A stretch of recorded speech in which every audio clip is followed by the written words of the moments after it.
Good morning, everybody, and welcome. On behalf of the Pediatric Retinal Research Foundation and the Family Advisory Committee, whom we have representation in the room, we want to welcome you both, those of you in person and those online, for coming here. We love this opportunity to bring families, professionals, clinicians, researchers, and advocates here in the room together for a day of learning, encouragement, and connection. So I hope you guys are doing that this morning, and ladies, connect with one another. This is the really the best part of today, if you will. Our theme today is assistive technology, tongue twister, a topic that really impacts everyday life in powerful ways, from education to independence, to communication and opportunity. Today, you'll get to hear from some folks and our panels that will talk to us about how they're using assistive technology and how it's helped them. So have your questions ready. If you have note paper, please take notes, because you'll all have an opportunity, both those online and those that are with us today here in person. You'll have an opportunity to ask questions. We do have a wonderful program ahead, including the PRRF updates. You'll hear what PRRF has been doing these days. We'll have a research update and a doctor's Q&A, as we always do, and a special guest speaker today. He's been a speaker once before in our early times of the Family Connection Conference, and he's returned. So we're looking forward to that. And we will close today with a panel discussion that you see up here. And we have two guests online that are also part of our panel that could not be here with us today. So again, questions, write them down as the day goes by. We will conclude the day with an ERI lab tour. For those who have not done the tour, please, you will enjoy it. It's a great experience. Thank you again for being here. We're so glad that you joined us. And what I'd like to do now is invite Stephanie Saville, our Executive Director for PRRF, to tell us a little bit about what's going on with PRRF. We want to welcome some of our folks online who are from Florida, Nebraska. We saw Arizona. I saw some international names on there. So we have some folks that are in Asia. So we have people joining us from all over the world. So that's very exciting. So hello to all of our online friends. And thank you to everyone who is here in person. It's great to see a full room. We saw familiar faces and new faces, and we love seeing you guys. So thank you for coming. I also have the obligation of doing a disclaimer. And so in short, we're not giving medical advice today, but you're welcome to read the whole piece of this. Everything we want to share is for informational purposes, and we want to help you and give you all the tools and information you could possibly want. But please refer to your doctors and medical professionals for any medical advice. All right, so I want to start off with giving a thank you. We're very excited this year that Baker Donelson is our sponsor of the conference. They helped cover many of the costs that are making this event free for everyone. So Adam, thank you so much for representing your company and being here, and also as a parent. We're excited to have you and the support of Baker Donelson. And then I also want to give a thank you to Pearl Vision. We have them over here in this corner, so if you could come see them and say hello at some point. She has some free goodies and can give all sorts of information about any of your eyeglass exam and needs there. So thank you to that. We have the Family Advisory Committee. If anyone is on the Family Advisory Committee, can you raise your hand? So we have Chuck is over here in the corner. We have Wallace up front. Jennifer is up front. Brandon is here. I believe he's helping with some of the conference planning as well. I know Stephanie is online with us, and we have some other friendly faces. So thank you for planning this event. They show up every single month and meet as a group and tell us how we can make this meaningful. So thank you to them for making this a great day. All the panelists and speakers, of course, everybody here is a volunteer. And so we're appreciative of their time and their help to make this day great. And then everybody who's here today, thank you for making the truck out in the rain. We're grateful to see your faces once again. Can I have our board members raise their hand? We have some board members in the room. So thank you so much to Chuck and Kay. Dr. Drosty, you're an honorary board member for life. We have Dr. Capone and Dr. Trese. Am I missing anyone? in the back? Okay. Oh, Adam, right in front of me. So if you have any questions about our organization, if you have ideas on how we can do better and do great things in the future, please talk to those individuals. And then last, I want to thank our team. Luisa, you obviously met.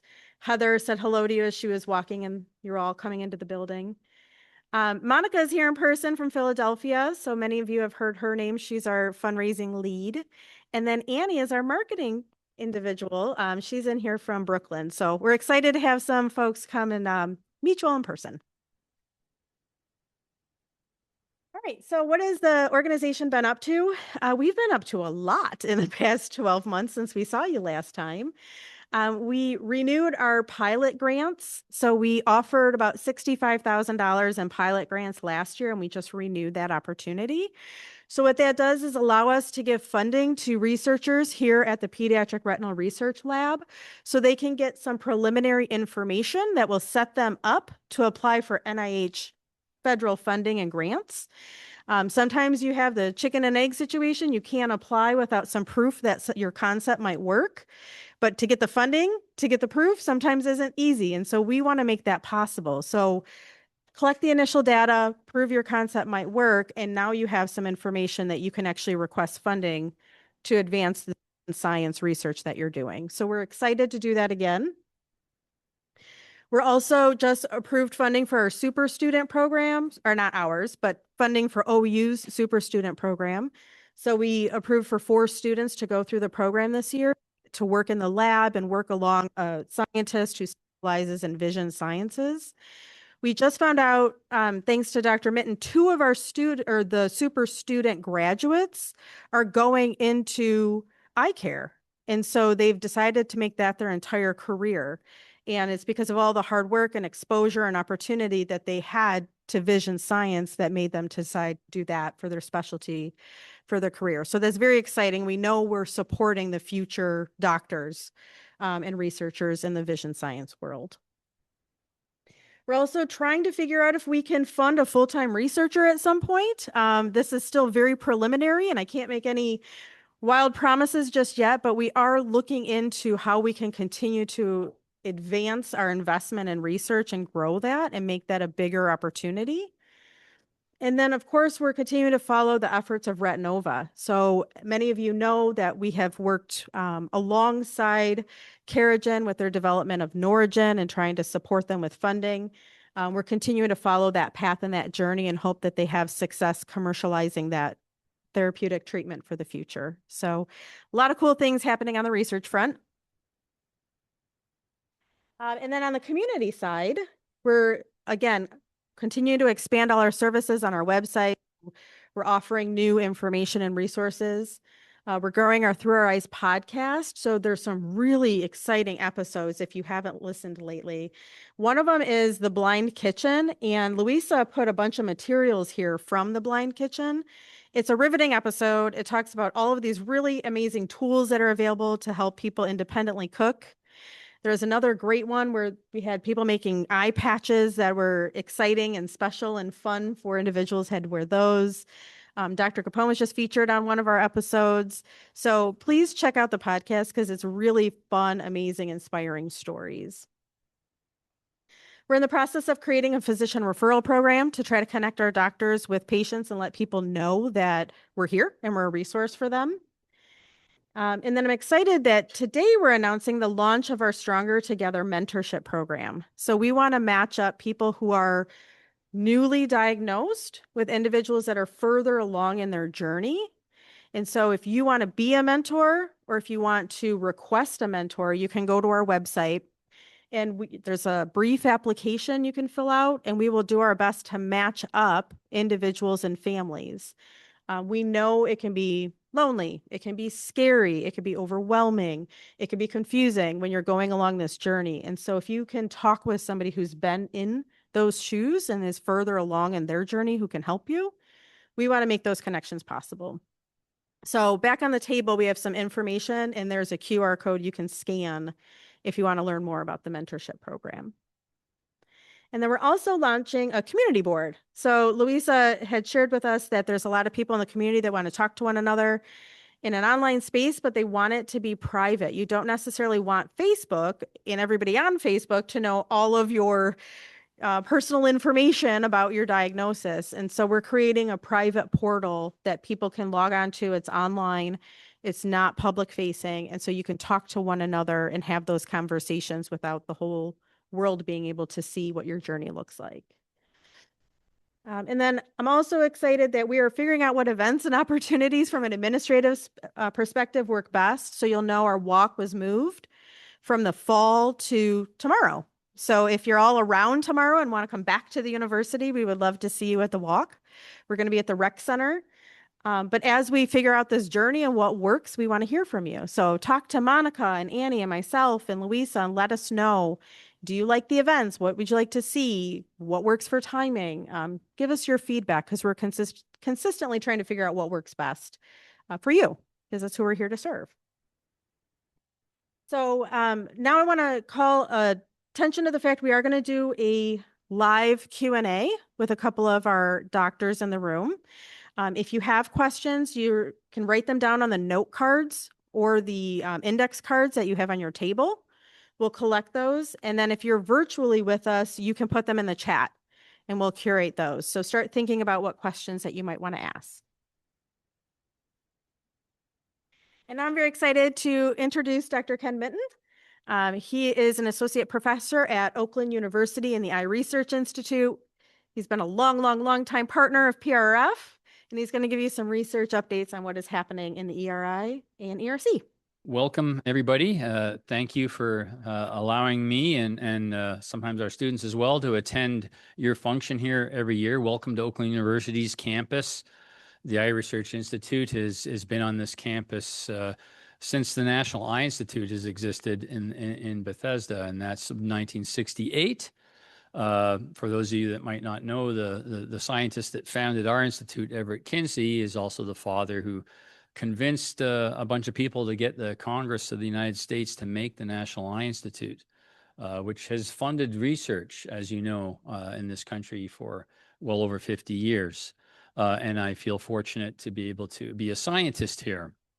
I'll go over a few things to do with the Pediatric Retinal Research Lab and work associated with that and the people that kind of you get to train. And it's a very important thing to go over, I think, every year, because we constructed this lab in just a couple of months on time, on budget, back in 2011 and 2012.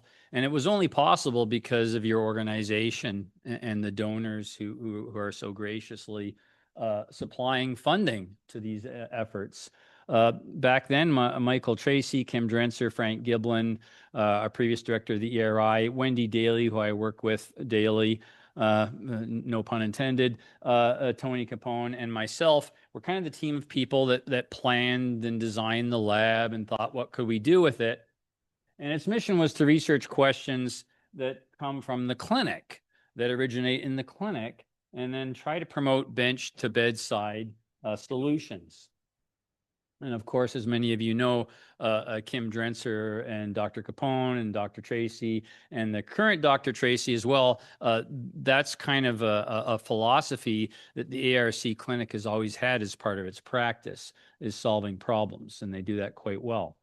Of course, as you know, we have a focus on pediatric retinal vascular diseases and fever, persistent fetal vascular syndrome, Norrie disease, retinoschisis. And in the lab, what we really brought in as capabilities, as scientists, we often work with mice and rats and rodent models as we study the eye and we grow cells. We can get primary human cell culture of cells that are from donor retinas that form blood vessels in the eye, for example. And our goal is to learn how they work when they're functioning and why they're broken when they're broken. We also do some patient DNA sequencing of targeting genes that are linked to fever, for example, to see if we could find a molecular reason for an ARC family as to why they happen to have fever or Norrie disease or retinoschisis. The lab is basically funded by your foundation, Also projects that we do that we get grants from the NEI and the NIH, and also another foundation in Michigan, the Carles Foundation. They have all these sources have helped us continue to operate and use the facilities of the lab. Published research that we've done from this lab existing that couldn't have been done without it are studying neuron Wnt signaling in the retina. We study primary human retinal endothelial cells, which are the cells that line the interior of blood vessels and form blood vessels. Cells that get damaged in these inherited retinal dystrophies, but also in things like diabetic retinopathy and also ROP. Endothelial growth factor, VEGF, vascular endothelial growth factor, and neuron signaling are studied. Of course, with ARC patients and families, we do some DNA sequencing. And most recently, as many of you might know, we've developed the biotechnology production process for a compound called Norigen, which is based on human neuron. And that's a collaboration with Retinova Therapeutics, a company started by ARC physician scientists. The lab, we'll go and look at it later today. We've got computing capability in the lab. We use a lot of computer analysis and everything we do in image analysis these days. And we also, this might actually play here. This is another lab, the molecular biology core in the ERI, which I also take care of. These are robotic instruments and analysis instruments. Most of the instruments you're looking at have been put there by our lab from your foundation and the Carles Foundation. And this is all the equipment where we process and take DNA from blood samples or swabs. And that's a DNA sequencer where we've done all the patient DNA sequencing. It's a small sequencer. It only sequences 1.9 billion bases a run, but this little cartridge is where the magic happens. And that's basically only possible because your foundation got us that instrument, and we've been using it for the last half a decade or so to do DNA sequencing and to find molecular causes in genetic reports for a lot of people. The other thing I want you to realize is that having this facility in your support lets us train the next generation of physicians and scientists. These are all OUWB, our medical school, Oakland University, William Beaumont School of Medicine, and most of these people have an MD after their name now. I've been their Embark research mentor, working on projects that used the lab. Austin Knapp was the first person. All the people here that I've put an asterisk by have also gone on to do ophthalmology. They've either completed ophthalmology residency, some of them have done retina specialties, and some of them are in progress. And in particular, Narain Putras, and we also got on here, do I have? Narain and Rima in particular. They're actually doing a match they're doing their residency at Beaumont here in Royal Oak. And they are also, Narain's interesting because she was also an undergraduate super student with us. And then she did OUWB and she did her residency right here. So all of these people are basically in our med school and are in progress. And our newest student will come in, Sarah, this summer. She'll be helping to work on some of our Norigen testing that we're doing preclinical science with. These are all the OU undergraduate students that have been involved working, again, with the Pediatric Retinal Research Lab, and we'll start back around 2012. And there's a lot of students here. Most of the people on here are graduated, except for some of the people in the last second column. Jonathan Stark is here. There's Jonathan at the back. He came today. A lot of students can't make it. They're just starting their final exam period. So a lot of them are nervously at home trying to cram for exams at this time as we finish up the term.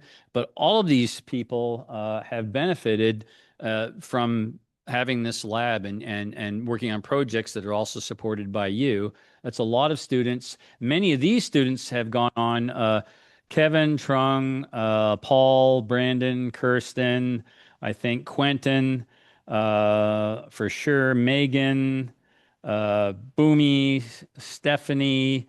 I can keep going. Those are all people that are in medical school or graduating medical school now as well at other places. And then a lot of the students have gone into the sciences, into graduate school. So this is basically, and Umaima, Jessica, and Liz are the three super students that will be coming, are three of the 8 super students that will particularly be working in our lab group this summer. And this is also possible because you support that program. And I just want you to appreciate that you have these big ripple effects, right?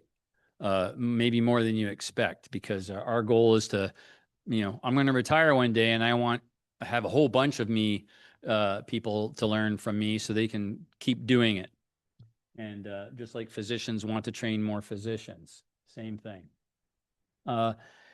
This was the first paper that came from the DNA sequencing part of what we do. And in this particular time, a few years ago, we basically found a molecular reason and a genetic variant that would tell 9 families why they had fever. And so that's a result that comes from your efforts supporting the lab here at Oakland University. For DNA sequencing, we've also, in addition to that, we have 3 families explained for Norrie's disease. 1 family extra we confirmed for X-linked retinoschisis, and also 1 variant for somebody with some, I think, epiretinal membrane features that really turned out to be a fever-related gene.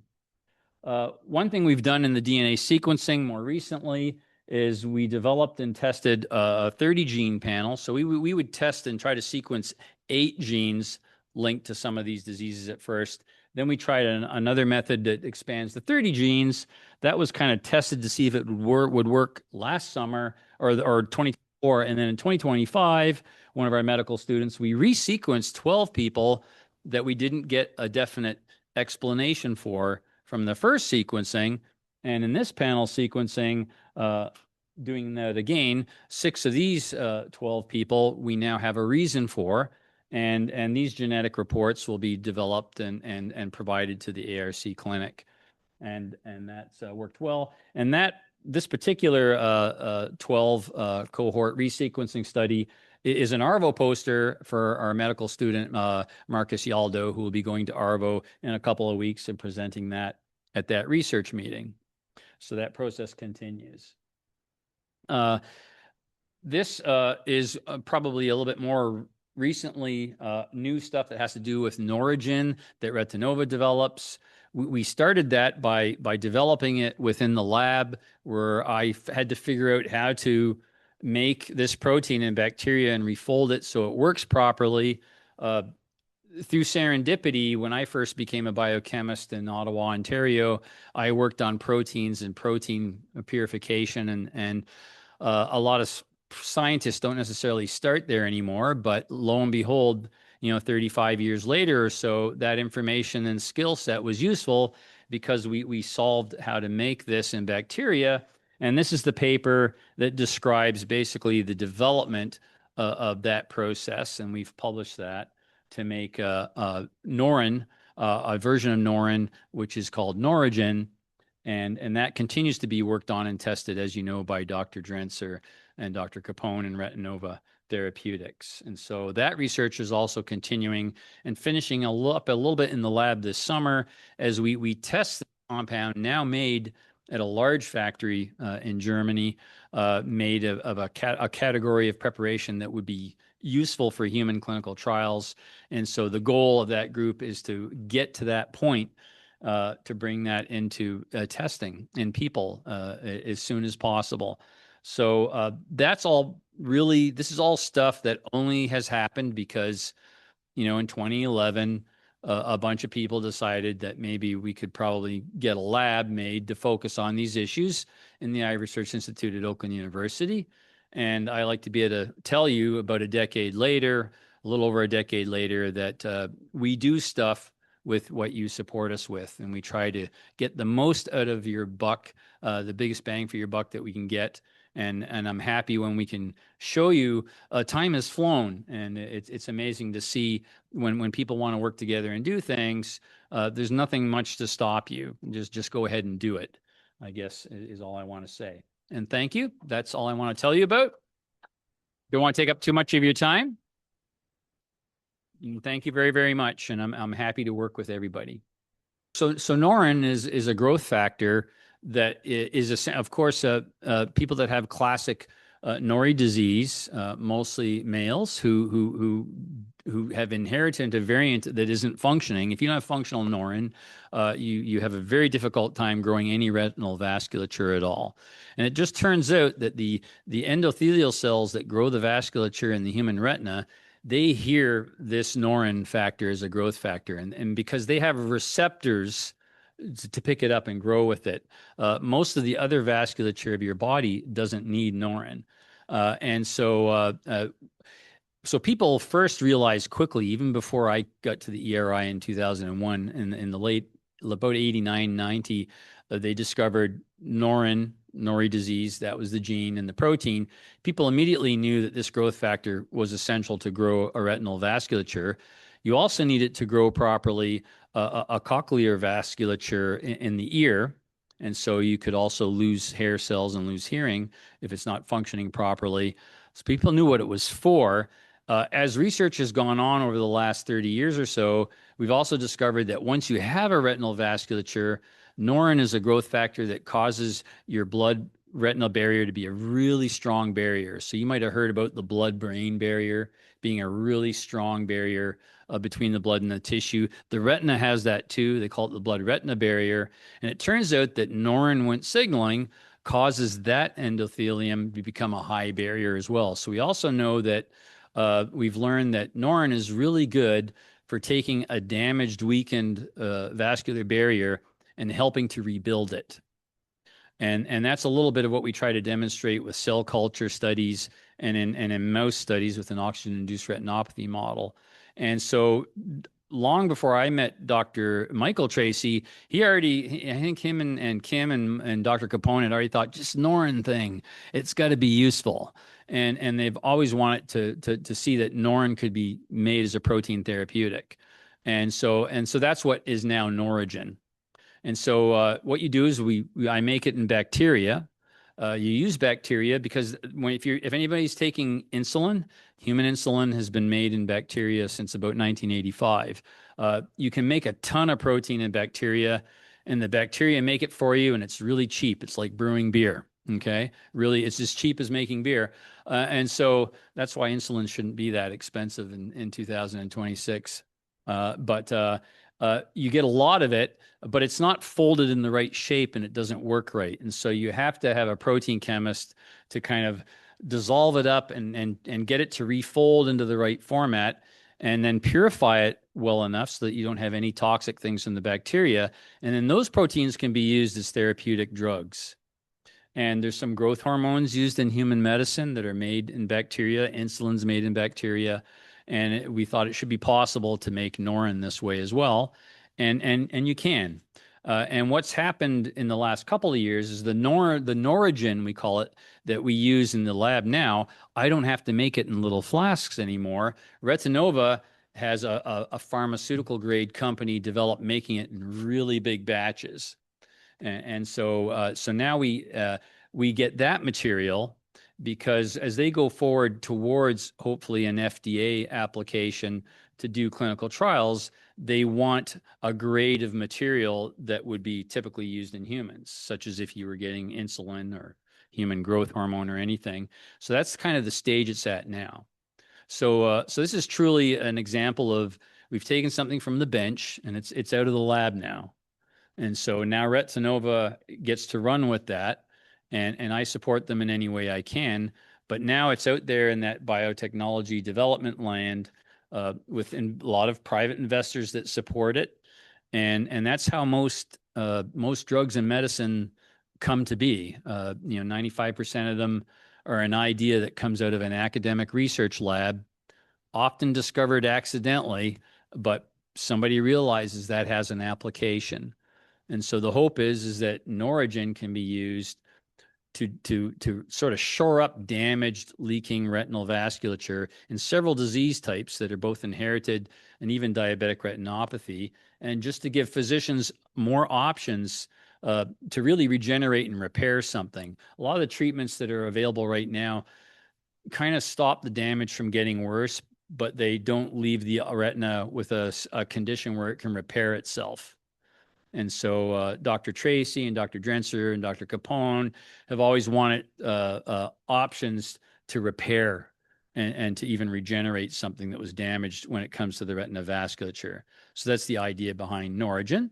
And so it's been really, we started to do it in the lab around probably 2015, 2016. And when you hear that it takes about 10 years to kind of at least develop a drug, all of a sudden 10 years has gone by. And but if you keep at it bit by bit, things happen.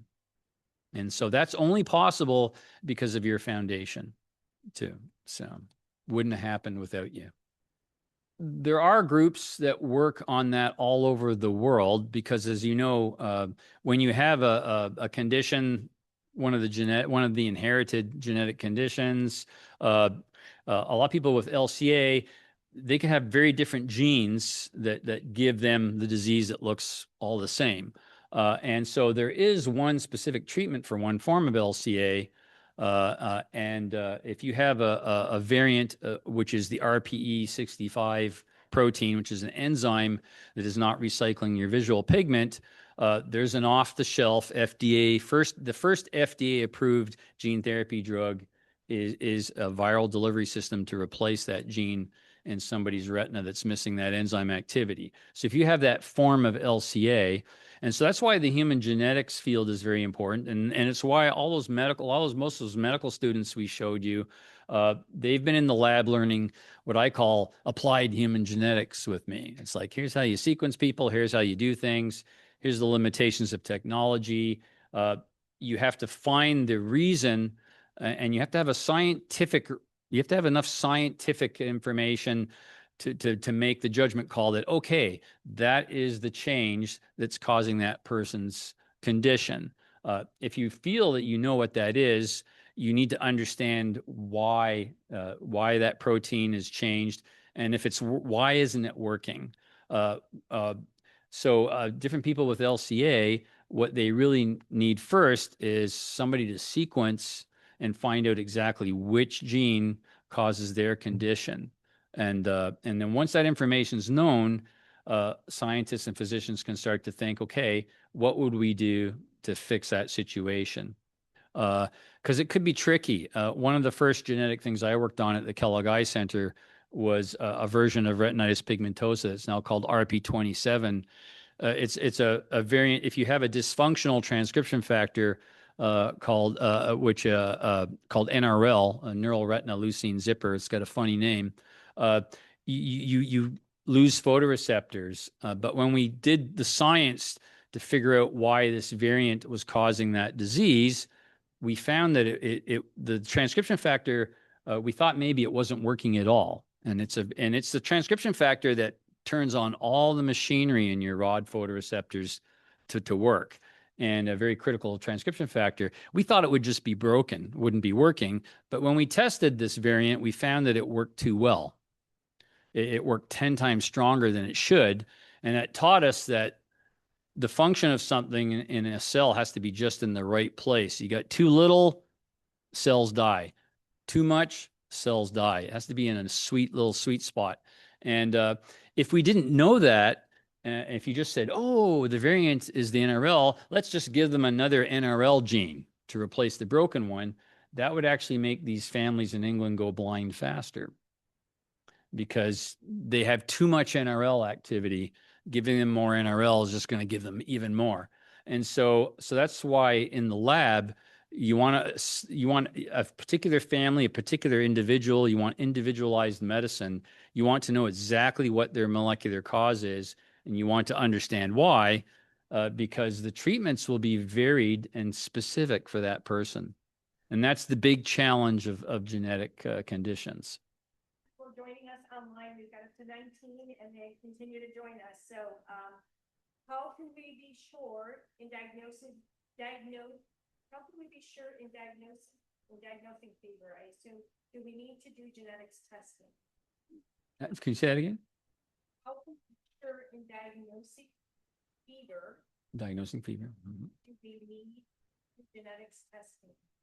Well, I think if a retinal physician has diagnosed you with fever, especially the ARC group, you've got that condition, and it will in all very likelihood, I think basically they have always been a genetic.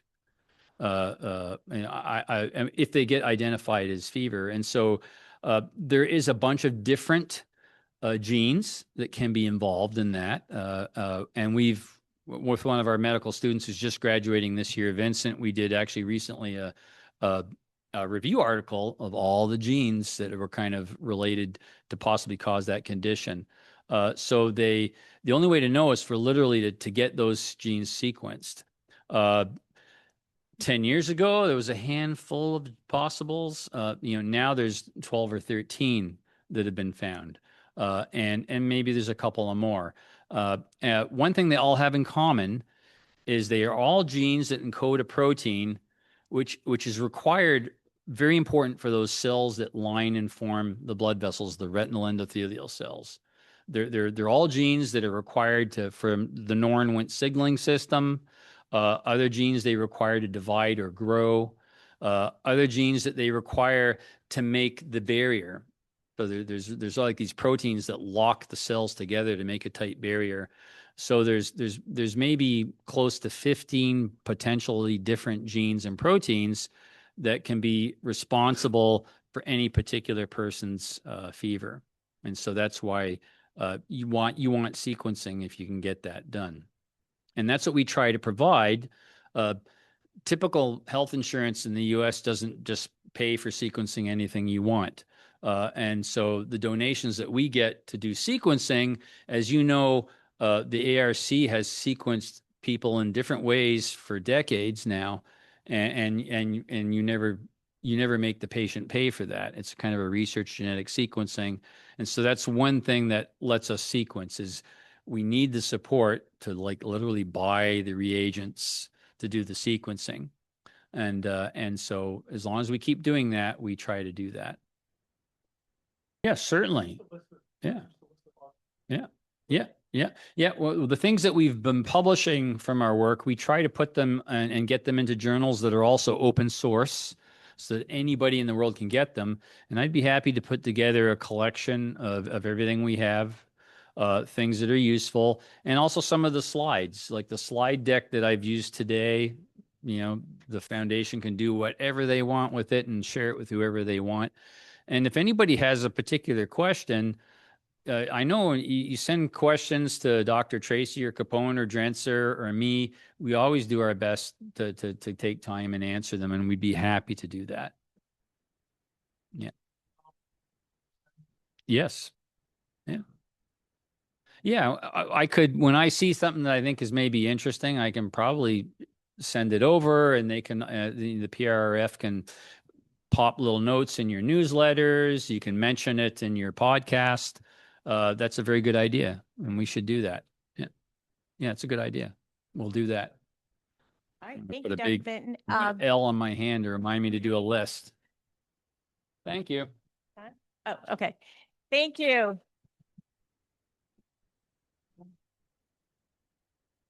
So we were told online that they couldn't hear the questions. So the mic that's going to go around when we do have a question.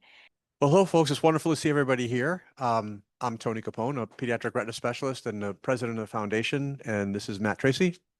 Hi, I work for Tony. No, not hardly. Not hardly. We work very much together.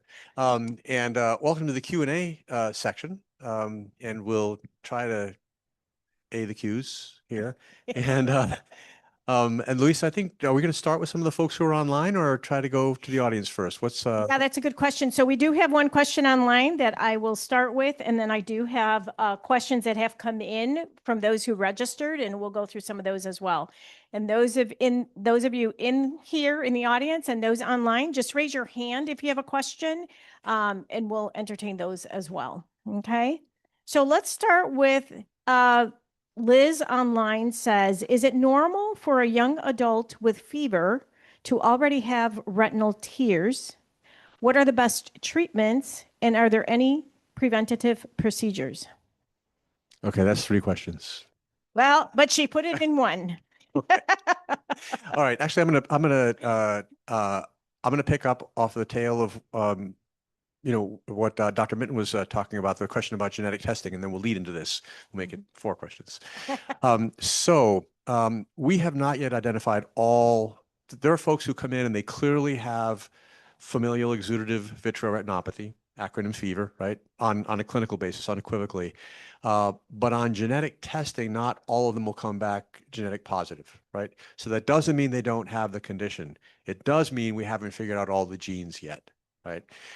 So if we send off the genetic testing and it comes back positive, right, then there are a number of genes. They vary with regard to how severe the condition is.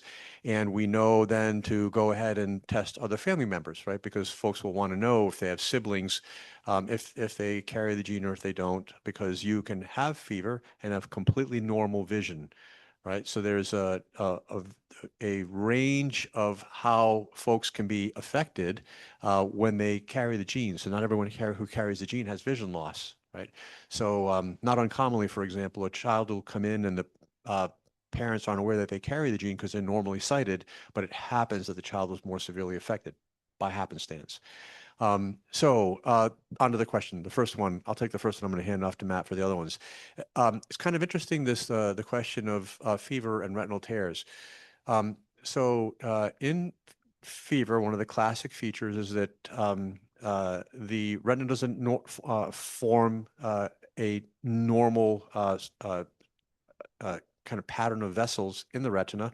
Some of the retina doesn't have vessels, and scar tissue grows, not that much different from retinopathy of prematurity. And scar tissue has a life history in the body. Everywhere the scar tissue grows, its job, it thinks, is to close a wound. So first it grows and then it contracts. And when it does that in the retina, it's like taking a piece of film from a camera and just pinching it and distorting it. That's what the scar tissue does, or grabbing my pant leg and contracting it like that. The retina folds like that. So folks who have fever get tractional retinal detachments, right? Retinal detachments can also occur when there are tears in the retina. That's another kind of retinal detachment. It's got a long mumbo jumbo, medical name. It's called rhegmatogenous retinal detachment, but that means retinal detachment due to a tear. Interestingly, in the United States, fever almost universally causes only traction retinal detachments. There are some places in the world, and this is like not all genetic types of fever are the same. So in Asia, they get a combination of detachments due to traction and to retinal tears. So the short answer to the question is no. In the US, unless someone is of Asian origin or Asian extraction, it's not common to have retinal tears. So if I saw a patient in the office that had retinal tears, I would wonder, do they have another condition that can predispose to retinal tears? So for example, are they very nearsighted? And folks who are very nearsighted can have retinal changes that predispose to retinal tears. And so if you ask question number 2 of the 3, Matt's going to take it. Question number 2, what are the best treatments? Well, so Tony said most of the things that I was going to say. I do think, just kind of pulling on that thread a little bit, though, some of the folks in Asia, particularly in Japan, they've suggested a different classification system for fever, which includes things about tears versus holes. And we spend a tremendous amount of time talking about the difference, but they basically are the same in a way, right? Which is that there's a defect within the retinal tissue that can predispose you to a detachment. In the Japanese literature, they show that these tears are much more likely to occur in an area of the retina where there are still blood vessels. And it's because the vitreous is, the jelly inside the eye is still attached in an abnormal way. So that interaction between the retinal surface itself and the jelly is not quite normal. And then there are holes. And in the scenario like Dr. Capone was talking about, where the blood vessels in, let's say, retinopathy of prematurity don't make it all the way to the end of the retina, the same thing happens in fever. And over time, you can develop these thin areas and you develop a hole just because there's not a blood supply, and so the tissue becomes kind of atrophic and weak. And you would approach those differently. So this is a long-winded answer of getting to how you would approach it. So you may consider using a prophylactic laser to ablate that area of the retina before it develops a hole or a tear. If there is a hole that develops and you're lucky enough to catch it before a retinal detachment happens, you could consider lasering around that, or using a freezing treatment called cryotherapy to put around that. Sometimes you can't do that though, depending on where the tear is, and you may need to use an external device to sort of support that as well, which would be something like a scleral buckle. So there are a lot of different options. So it may not be obvious to folks why a tear or a hole in the retina can lead to a detachment. So if you already know this, then just be patient. But so the eye's a sphere, right? And the retina lines the inside of the eye wall like film. And the center of the eye is filled with a gel. And you may remember from high school bio, it's got a silly name, right? Vitreous humor, right? If you get a tear or a hole in the retina, the gel, which is semi-liquid, kind of like an uncooked egg white, can track through that hole and it blisters that layer of retina off of its foundation, right? So that's all a retinal detachment is. It's a blistering of the retina. So not unlike a blister in your skin, when fluid tracks through a hole and elevates the retina off its foundation. And once the retina is elevated off its foundation, that part of the retina that's detached doesn't see, right? So if you catch them when there's a hole, but there's no fluid yet, you can weld the retina so that way the fluid can't track through the hole because you've welded around it, right? So you've kind of firewalled around that. So Dr. Trese was talking, you can do that with laser. You can do that with a freeze treatment that does the same thing. Both of those treatments share the common denominator. They cause scarring around the hole so that way the retina won't detach. So if you see someone early enough, you can kind of cut the detachment off at the pass, if you will, right? After there's fluid under the retina, then the treatment is a little bit different. You've got to drain the fluid so that the layer is attached again, and then you can weld. The retina has to be on its foundation for the weld to take, right? So you can catch it before it detaches or after it detaches, you put it back down, and then you can do the weld. Question 3. Well, question 3 was, are there any preventative procedures? Asked and answered. So if I may, yes, I think we did answer that one. Prophylactic laser is a good one in many instances. For the person who asked about LCA, just the amount of change that we've had over the last 10 years regarding available genetic therapies is exploding. And so Luxturna is the treatment for RPE65 mutations in LCA, and that is a wonderful treatment that's helping a lot of people. I just saw last week, though, that there was a new clinical trial for CEP290 LCA, which is the most common form of that disease. So I think it's really exciting. There's a lot changing, and the individuals who are getting gene therapy with Luxturna, as Dr. Mitton mentioned, they're just doing fantastic. So it's a very exciting time when it comes to that. But I do think that genetic testing is important, which kind of leads me into my other thought, which we touched on a moment ago. So the individual who said that they had fever, and do you have to get genetic testing? I would say the answer is yes. You do need to get genetic testing for a number of reasons. You know, if you know the gene that's involved, you may be able to predict the clinical course a little bit. It maybe changes how you follow the patient because you can predict the clinical course, but there are also a couple subset of fever or fever adjacent type diseases that have systemic manifestations. And so you really want to make sure that you do the genetic testing. Now, you won't always get an answer. The answer actually comes from the exam itself, but I do think that genetic testing is really important. Thank you. And one more from online before we go to those that were submitted is, hi there, is there any cure or future cure for fever? So I was going to kind of riff off of what Matt was saying, and I will answer the question, but I'm going to start with the background that I think is the answer to the question. I think it's clear from what Matt is saying, as we get more and more better understanding of the biologic basis, the genetic basis of disease, you realize that our classifications are just almost kind of specific because they describe a variety of findings, but they're also generalizations because there are a number of genetic abnormalities that can cause those same findings, right? So think back 15, 20 years ago, we talked about cancer. Well, cancer is, everyone in the room knows cancer is not one disease. Cancer is many, many, many hundreds, probably thousands of diseases. Even a specific type of cancer has a number of different variations on the theme. And so, we were talking about LCA, LCA has a variety of genetic abnormalities that can cause it. Leber's congenital amaurosis, right?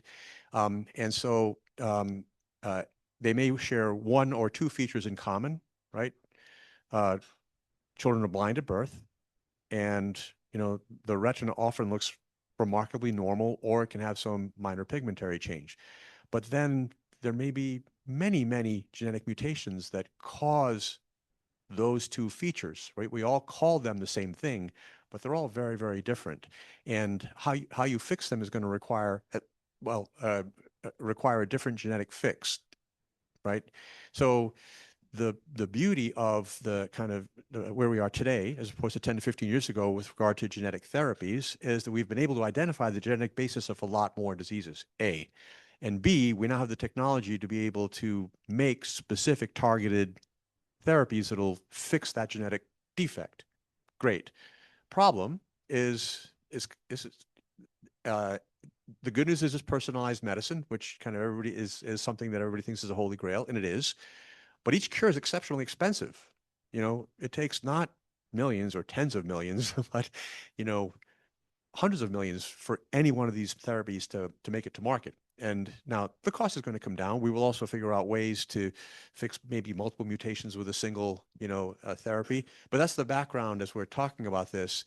Any one thing we talk about has a number of different genetic variations that can cause the variety of features that we use to name or that disease clinically based on what the eye looks like when folks walk in the office.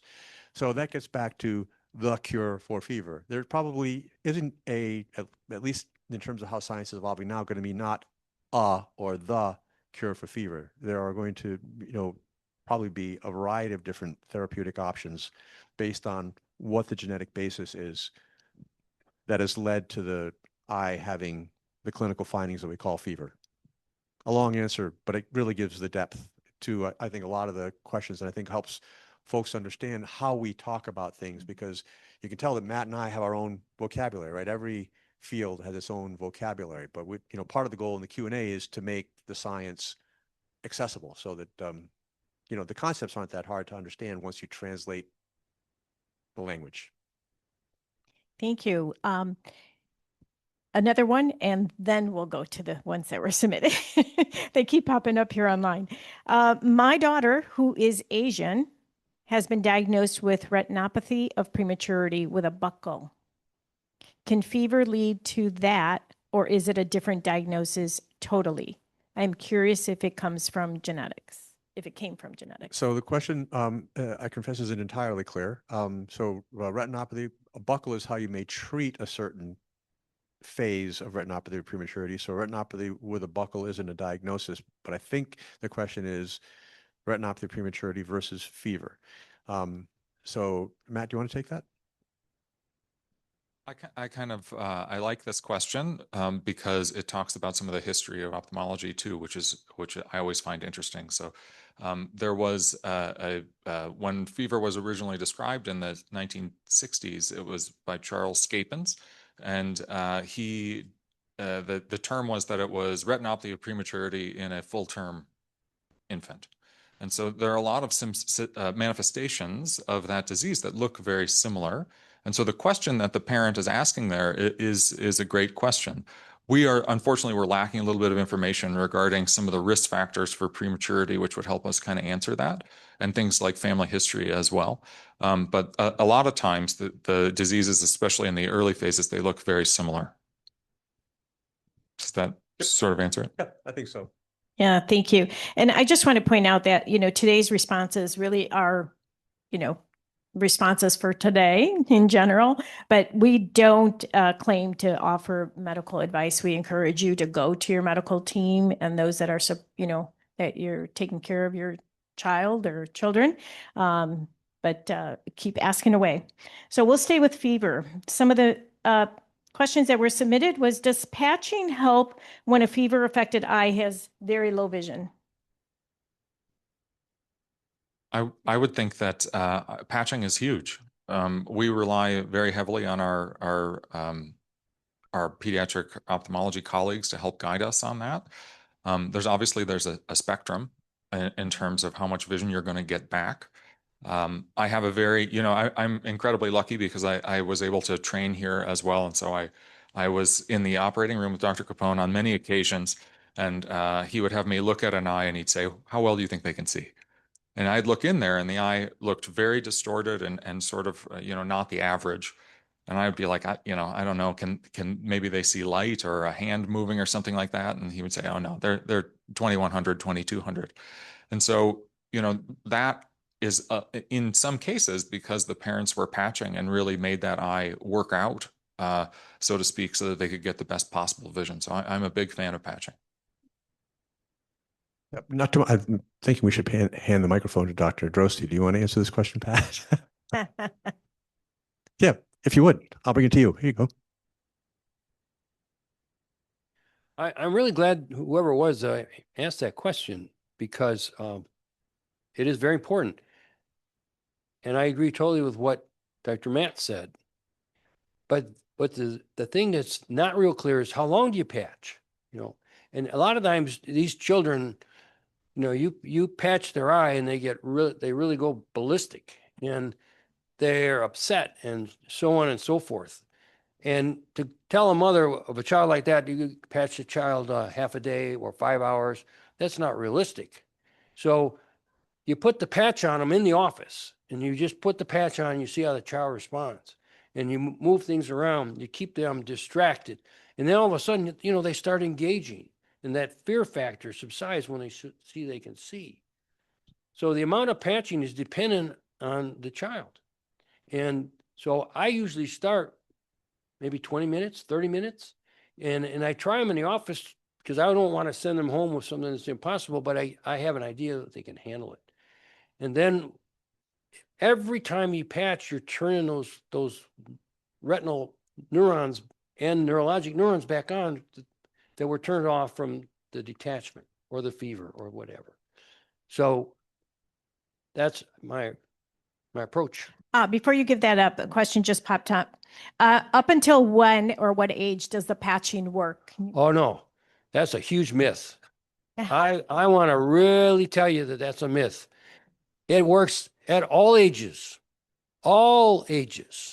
And if Dr. Matt or Dr. Capone do a retinal reattachment procedure and it comes back and they're 20/50, 20/60, I patch them. I don't patch them forever, but I start with an hour a day, and I always get better results from that. So I hope that helps. It's never too late to patch, ever. And I just want to clarify, Lily asked, did I hear that gene therapy might work to cure fever? Sorry if it was repeated. No, it's not a repetitive question at all, because I can see how someone might have asked that. So there is not currently, of the hereditary retinal conditions that are in clinical trial, for treatment with a genetic therapy, fever is not one of them. So, but theoretically, any retinal condition that has a genetic basis is potentially amenable to genetic therapy. So it's the right question. No, there are no clinical trials for genetic therapy for fever. It would be a candidate for that, though, because it has a genetic basis. So actually, it's a clarification. Thank you. Yeah. No, thank you, Lily. Did we talk about tears? My 21-year-old daughter with fever is starting to have retinal tears. Tears. Tears. Oh, tears. Yeah. Yeah, we hit that one. Yeah. Tears. Is that concerning? Sorry. That's the question we spoke to earlier. Okay. Yep. Yeah, that's what I thought. Okay. Let me see what we have here. We have one from our audience here. Are you seeing retinal issues in adults who were preemies with ROP treated with laser? Is that correct? Who asked? Yeah. So, boy, that's a great question. And short answer, yes. And I say that because the topic of so-called adult ROP, which is a little bit of an oxymoron, right? But of adult ROP, it's a big topic. For a variety of reasons, but not the least of which, premature infant survival has significantly improved. And therefore, folks who were formerly premature growing up are way more common. So it's not just the purview of the pediatric retina specialist anymore. Every retina specialist needs to know about this.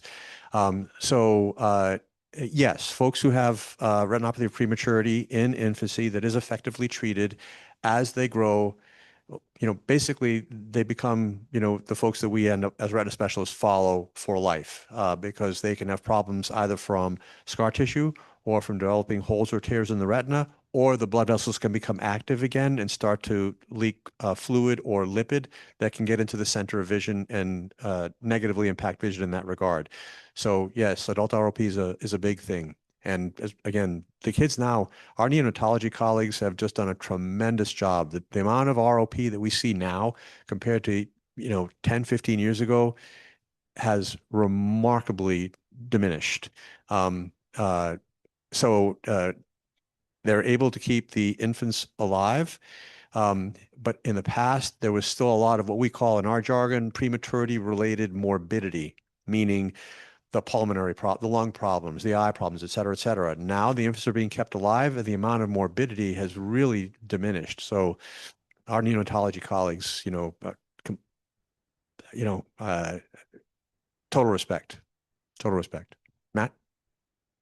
I always like the answer to that question is an interesting one for all of the reasons that you just brought up, right? Our neonatologists are doing a fantastic job, but we're doing a fantastic job too. I mean, the eye issues that we encounter are a lot less, in part because we worked really hard with our neonatologists to make sure we were all on the same page. I do think, though, that there's an era where kids were getting treated with laser, and there's been a shift away from that more recently. And there's we've got three tools, in the upfront when kids are really struggling with retinopathy of prematurity, and laser is still the gold standard in my opinion. There's another intravitreal injection that you can do, an injection that goes inside the eye that can quiet things down. And that has become much more common, in part because the laser itself, which works, is hard to do, and the injections are easier to do. And it's not as hard on the child and all those types of things. What we're finding, though, is that with this shift away from, I guess what I'm getting at is that some people are kind of suggesting that laser is no longer an appropriate treatment. And I really don't feel that's true. I think that laser is an important part of our treatment. We're finding that some of the kids that are treated with the injections that aren't followed, because these kids get bigger, right? You can't really see everything that you used to see. They end up having difficulty with holes, like we were talking about earlier, in the areas of the retina that don't have a blood supply. At a larger rate than the individuals who are lasered. So sometimes what happens is you'll end up treating a child maybe with an injection of medication, and then they end up lasering them anyways down the road. So it's kind of a long way of saying, there's multiple different ways to treat things up front. You don't necessarily have, but nothing is without risk. So Matt's 100% right. So what the injections do is it stops the disease from going, 60 miles an hour, right? And it may even stop it. And that's just part of what needs to happen. The next thing that needs to happen is either the retinal blood vessels need to finish growing, or you need to laser that area to eliminate, the risk of having a retina without blood vessels, because a retina without blood vessels, A, is vulnerable to the disease reactivating, right? Or B, Retina that doesn't have blood vessels is more prone to develop the kind of holes we were talking about, right? So you stop the ROP, but you then leave that eye at risk for holes, particularly as they get older. And sometimes, typically you don't get detachments from holes in the retina until folks are honestly in their 30s or 40s. But a former premature can get detachments in their teens, from having a broad area of the retina that doesn't have full blood vessel development because holes form more easily in a retina that doesn't have blood vessels. So, and that's another topic of, we still call that adult ROP, but it's really adolescent ROP. Yeah. And they are harder to fix. They can be more subtle. The detachment happens so slowly that I had a super smart kid had ROP, spontaneously regressed. He was never treated, right? Just got better on its own. Didn't lead to detachments, but only one eye ended up being good. The other eye had, severe lazy eye, or amblyopia, the correct term, and developed, had a hole in the retina and had this retinal detachment that moved so slowly. Smart kid, valedictorian in his class, right? So this is not like being smart didn't protect him. And he didn't come in until his center of vision was literally split by the attachment, right? And why, right? Why did that happen? Because it happened so insidiously. He kind of day to day didn't notice any difference. Probably took a couple years, for that to happen.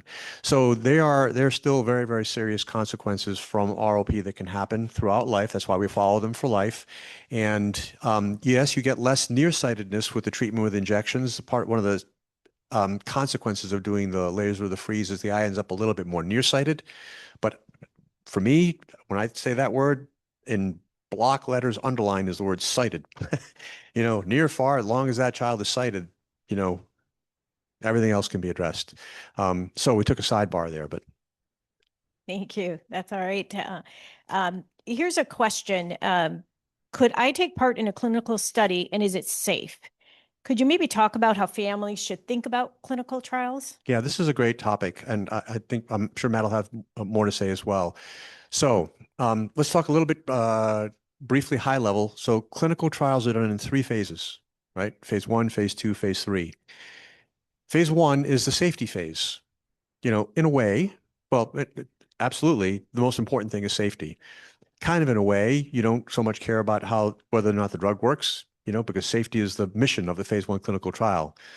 But after you find out if it's safe, you kind of care how it works. So you always look for, in our jargon, we say you're looking for signal, right? Looking to see that the drug has worked in addition to being interested in whether or not it was safe, right? After you know it's safe, you go to phase 2.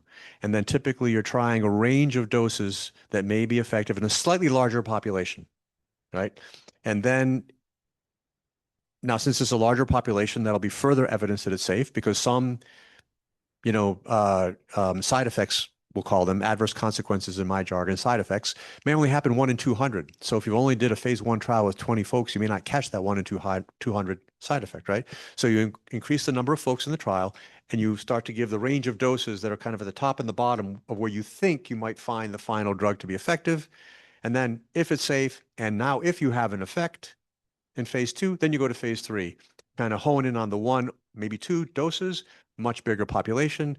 And then if you get through phase 3, the drug works and it's still safe, then then the FDA will generally say, it's showtime.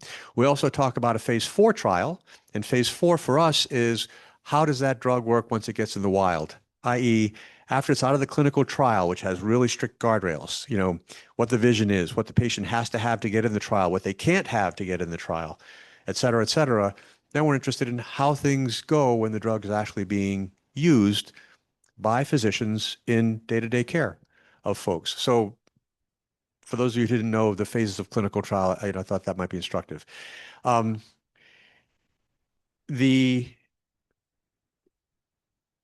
this comes up a lot of times when folks will say, well, there's this new thing, I'll say snake oil for, you can fill in the blank, that's been suggested for this, I'm going to do it. And what do you think of it, Dr. Capone? And let's say it's a natural treatment, right? So I don't pretend to know everything about anything, right? So I'm not going to say that something absolutely doesn't work, but I am a man of scientific rigor. And so if I came up with a new drug tomorrow, we would have to go through this phase 1, 2, 3 scenario before we approve for a clinical trial. So anything that folks are going to do So for a while, folks were just taking stem cells and injecting them into the eye, right?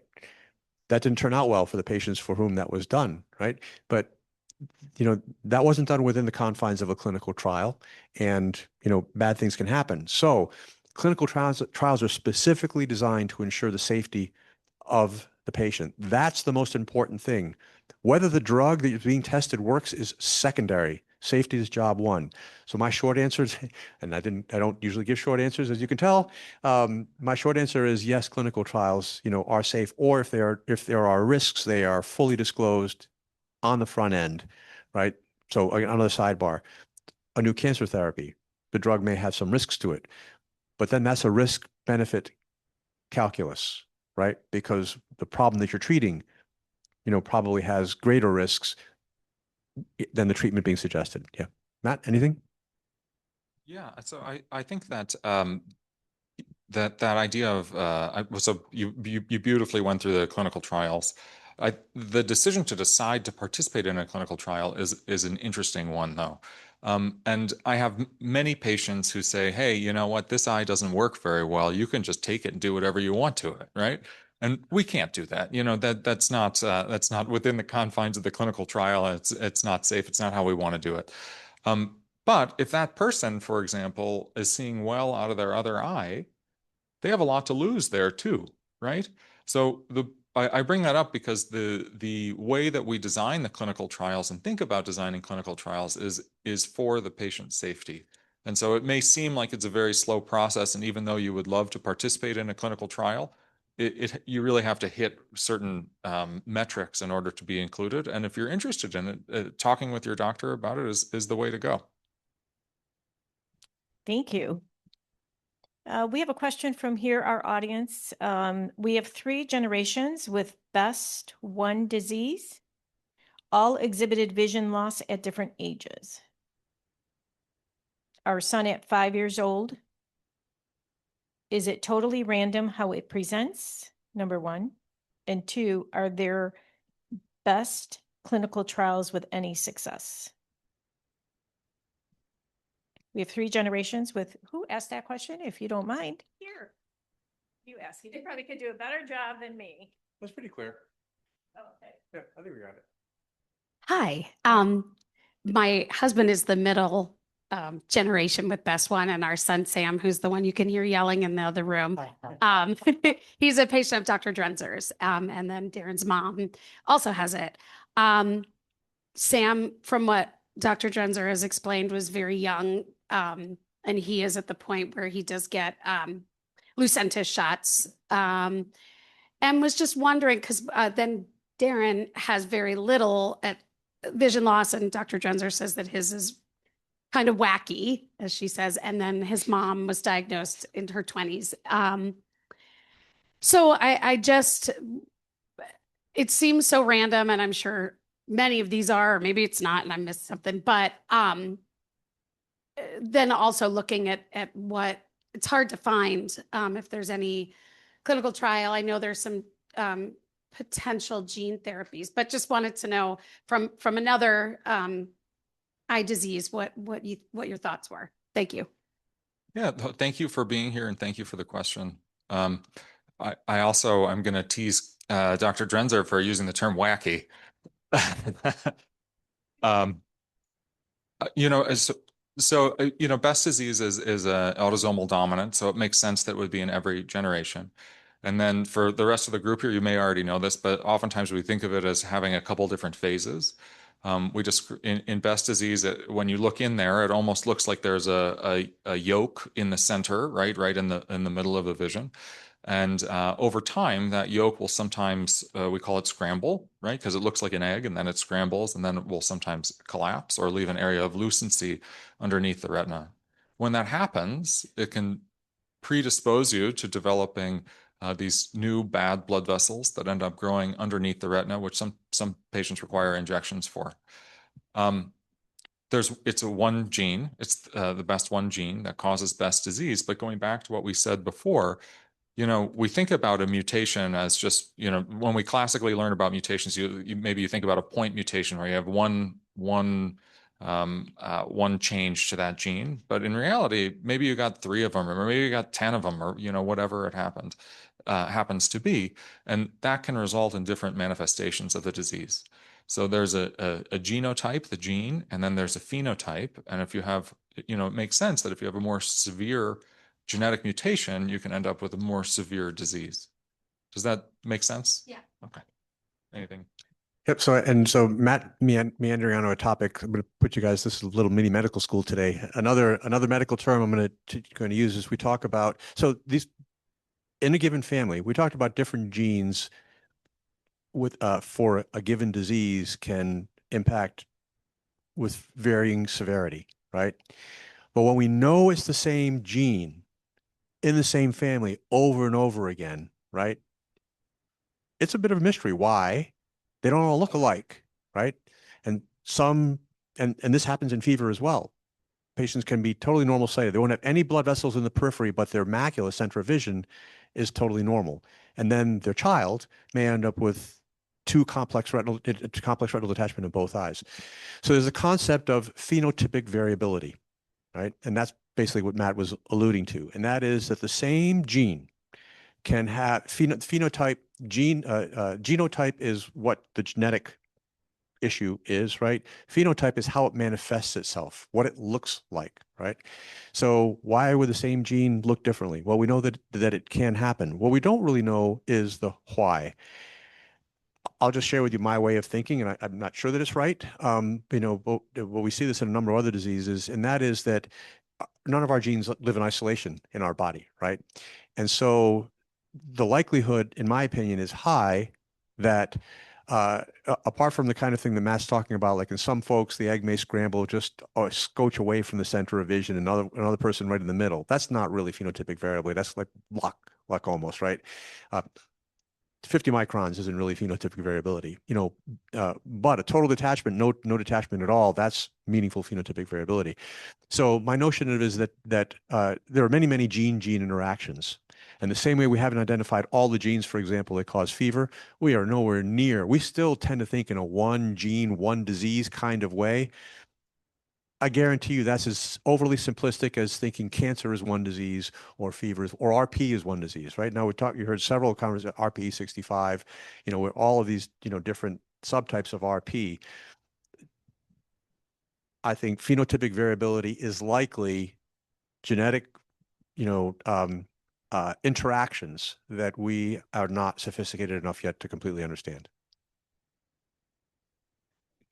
Too. Yep, I mean, there's a new field of that. I mean, it's not that new anymore, but there's a new concept called epigenetics where your genes are methylated, and you can think about that as like a light switch, sort of, where it kind of turns it on and off.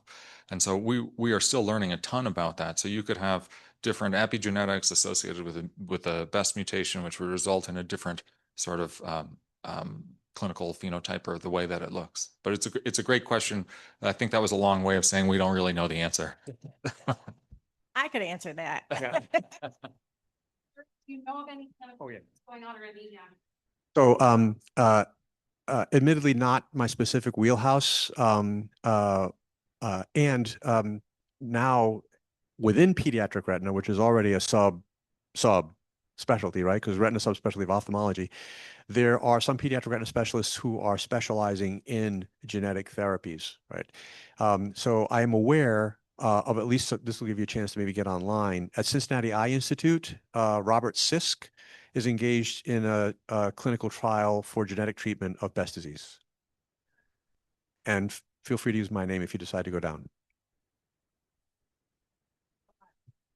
Or you can use Dr. Drunzer's name. She's not here. We received a question on Stickler syndrome. Thanks, Ken. Yeah. Are we getting any closer to something on the genetic side that could actually change the disease? I think not that I'm aware of. Short answer from my perspective is no. Matt? Well, I think my answer is no also, but I do want to tell you that we're working on it. So we have started utilizing the biobank, which PRRF sponsors. We've started compiling many of our Stickler's patients and to start to look at some of the collagenopathies that may be associated with it. So I guess that wasn't very clear. So there are patients with a well-known Stickler's disease, which has the genetic mutation. And over the last several years, we've started to identify, not surprisingly, subtypes of Stickler's syndrome, right? So there's type 1, type 2. It actually goes all the way up to 9, I think is the last that I heard. And so, but vitreoretinal degenerations like that are something that we know exist, but a lot of them don't have names. So Stickler's is the most famous. There's Wagner's as well as several others. But you look in there and you know it's not totally a normal looking eye, but it doesn't necessarily have a name. So we have started to use the biobank here to get more information, start giving these names so that we can start to understand how to treat them. We're in the very early phases of that, but I think it's an exciting area of the biobank and PRRF that we're able to hopefully expand into in the not too distant future. Yeah, that's great, Matt. That's a great segue. So a couple of quick things about about a biobank in a place like this. The reason why a biobank was important for us is that pediatric vitreoretinal diseases are rare. I think lots of you know you're probably not just the only person on your block, maybe your zip code, you know, depending on how rare it is, maybe the only one in your state. So, and unlike a lot of other medical conditions where they sort of have classic features that 75% of patients, you know, will manifest, many pediatric retinal diseases have rare manifestations, meaning they don't look very much alike necessarily, right? So you got a double rare manifestations of rare diseases. So that's where the genetics are really, really critical. And that's why we did such a big push to establish, you know, a biobank here, and why we're so, you know, constantly reminding each other and ourselves to submit samples, because that's the ground truth in terms of the biologic basis of the disease, right? So, and that's where I think cure starts there. I will say one other short sidebar. We have one of the real challenges there are several challenges with Stickler disease, but one of them is when retinal detachment repair doesn't work, the most common reason is that scar tissue forms inside the eye. And it's a misguided healing response. So go back to my prior comments about scar tissue, right? So there are these cells in the eye that usually sit beneath the rods and the cones that are important for their support and their survival. When you get a tear in the retina, these pigmented cells under the retina, fluid gets in that tear, but also these pigmented cells get out. And these pigmented cells, when they get out, change their behavior, and they start to behave like scar cells. And remember, scar cells have a life history. They grow and they contract. So once scar grows on the surface of the retina and it contracts, then that retinal detachment may fail, right? It's got another long mumbo jumbo medical name. It's called proliferative vitreoretinopathy. We abbreviate it PVR. The reason I'm saying that is the Stickler kids, so risk factors for PVR are youth, trauma, and male. And so, you know, the youth part is important here. They're usually not traumatic detachments, although they can happen with otherwise trivial trauma. But the scar tissue is really a problem for the children with Sticklers. So in the last, it's probably longer than I think it is, maybe 10 methotrexate from beginnings. So we started to use an old cancer drug called methotrexate in the eye. Some folks use it during the surgery in the infusion. We use when we do the surgery, we make 3 holes in the eye, and so you need a water line to keep the water balloon that is the eye inflated while you're working in it, right? So you can put the methotrexate in to infuse during the case. You can inject it after the case, and then we often do 12 injections over several weeks after that. And the methotrexate reduces scar formation. So therefore, if that retina was attached at the end of the surgical case, you're much more likely that it's going to stay that way if you use methotrexate, particularly in a Stickler's child, because you stopped the formation of scar tissue and its contraction. So genetic therapies haven't really advanced to date in Sticklers while the work is going on, but our surgical management of it has meaningfully advanced in the last 10 years with the advent of methotrexate as an anti-scarring treatment. Thank you. Another question, ROP-related vision loss. Are there treatments today that could improve vision? I don't know. This is it. Actually, the expert in the room on this is, again, Dr. Droste, who has done more with ROP-related vision loss by far than I. Pat, do you want to take that?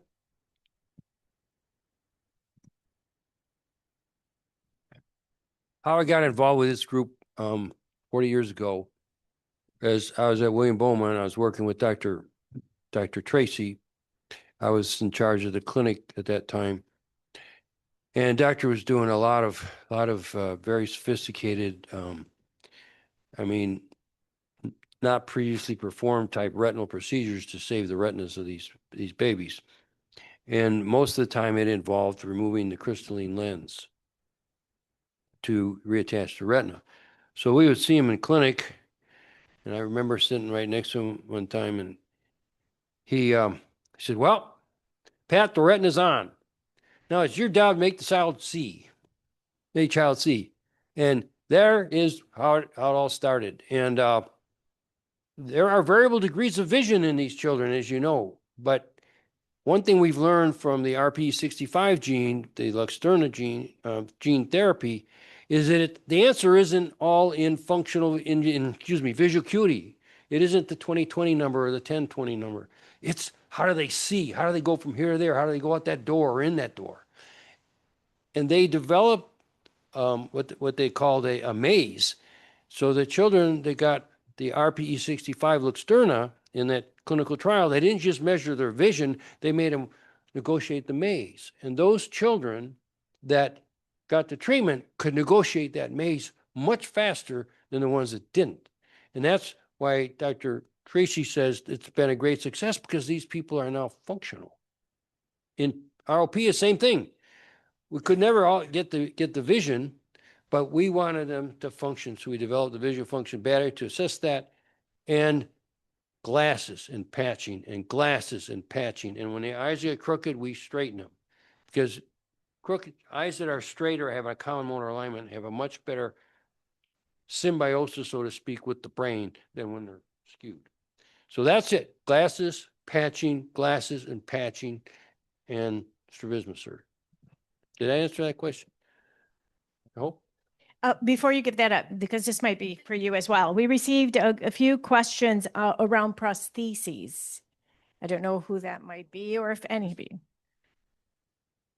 Okay, scleral shell prostheses. I'm really happy you brought that up, because a lot of times the eyes in these children don't see well, and they don't look great, but they're very valuable to the patient. They're their eyes. And so we don't recommend enucleation or removal of that eye unless it's blind and painful. If it's painful, that changes everything. But if it's just blind, it's still their eye. So what we do is we put a prosthetic shell over the eye so that it looks, quote, normal. The problem is the cornea is still intact. The cornea has lots of nerve endings on it. And when you put the shell on, it stimulates those nerves, and the children don't like it because it doesn't feel good or it hurts. And we try different things like ointments and things to get them into it, but most of the time it fails. So if there's a live or intact cornea, the chance of it working is not so good. So before we go through the effort of getting a prosthesis made, which is very difficult and time consuming and expensive, we'll put a plastic one in just to see if they can tolerate the shell. And if they can tolerate the shell, hey, let's roll, But if they won't and they're constantly pulling it out, then we just say, this is the way God wants it. It's the way he wants it or she wants it. But to them, they still have their eye. How about the facial or socket bone growth? Does it affect that? If they don't do the... No, that is not a reason to do an implant. Okay. Right? That is not a reason. Perfect.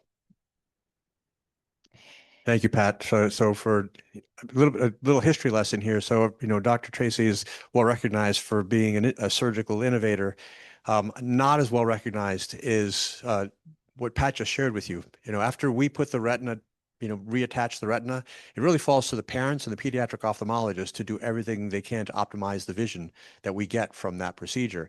And Pat worked at Mike Trese's side for really the duration of his career, and was a key participant in a lot of the literature that was generated from all of those surgeries. So huge contribution. Yep.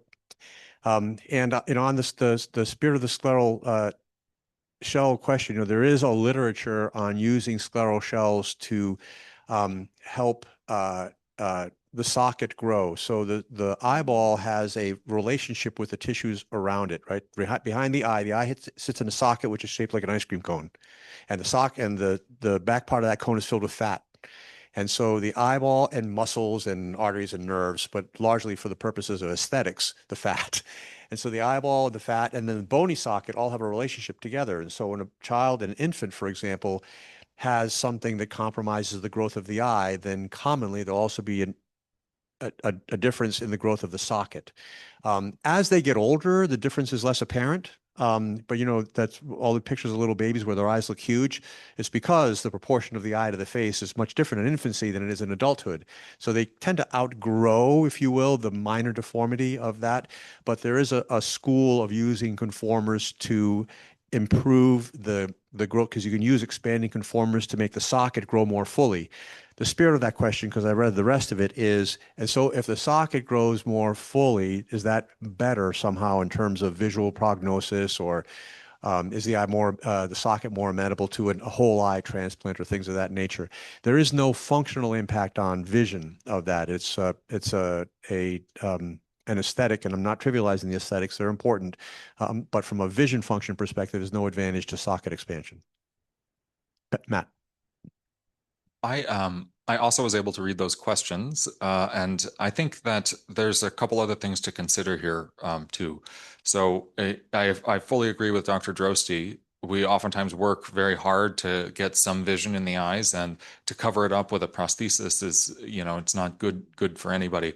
However, there are some scenarios where facial asymmetry really is a problem. For example, you have a persistent fetal vasculature syndrome where the eyeball is actually the size of the head of a pin or something like that. Moving on to serial conformers to expand the orbit, I think does help a lot with facial asymmetry. There's even a little bit of literature about in individuals who have bilateral, small eyes or testicle eyes, meaning that the eyes become sort of shrunken and disorganized, that if that happens at a young enough age, it'll affect your maxillary sinus enough that it can affect your ability to swallow. So there's a lot of different things that you need to consider when you're deciding to put a conformer, which is the name for the little plastic piece that Dr. Droste was talking about, in place. The most important thing to us, though, is whether or not you're able to see anything, right? And so I've had many parents who are very concerned about the facial asymmetry, and they have talked about putting a conformer in, but that's their eye, right? And so you don't want to cover things up, because that connection between the eyeball and the brain will then become compromised. These conformers, there are a couple of companies out now that are actually trying to make clear conformers with lenses in them as well. So I think that that's still a little bit off right now, but I have a couple of patients who are exploring those options also. Thank you. This one came from our audience here, and it may be a question for our panel, but I'm going to let you guys answer as well if you have. How are you using AI for both children and adults to help with vision problems? Well, so the brief answer here is that when I put anything about what we do into AI, it has no idea what we're talking about. So I think we're okay on job security for that one. For now. No, nothing to add. We're really not using it meaningfully in pediatric retina. Okay. And we are headed to lunch, but I do want to shout out that Lily said, I'm glad I'm here to hear different opinions and recent updates.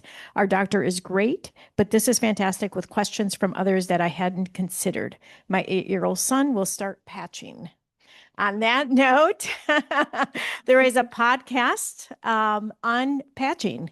So listen to go to our website at PRRF.org and check out the podcast on patching. I think you'll enjoy that. Any other questions? Anything anyone have a question here? Okay. Yeah, because our audience online.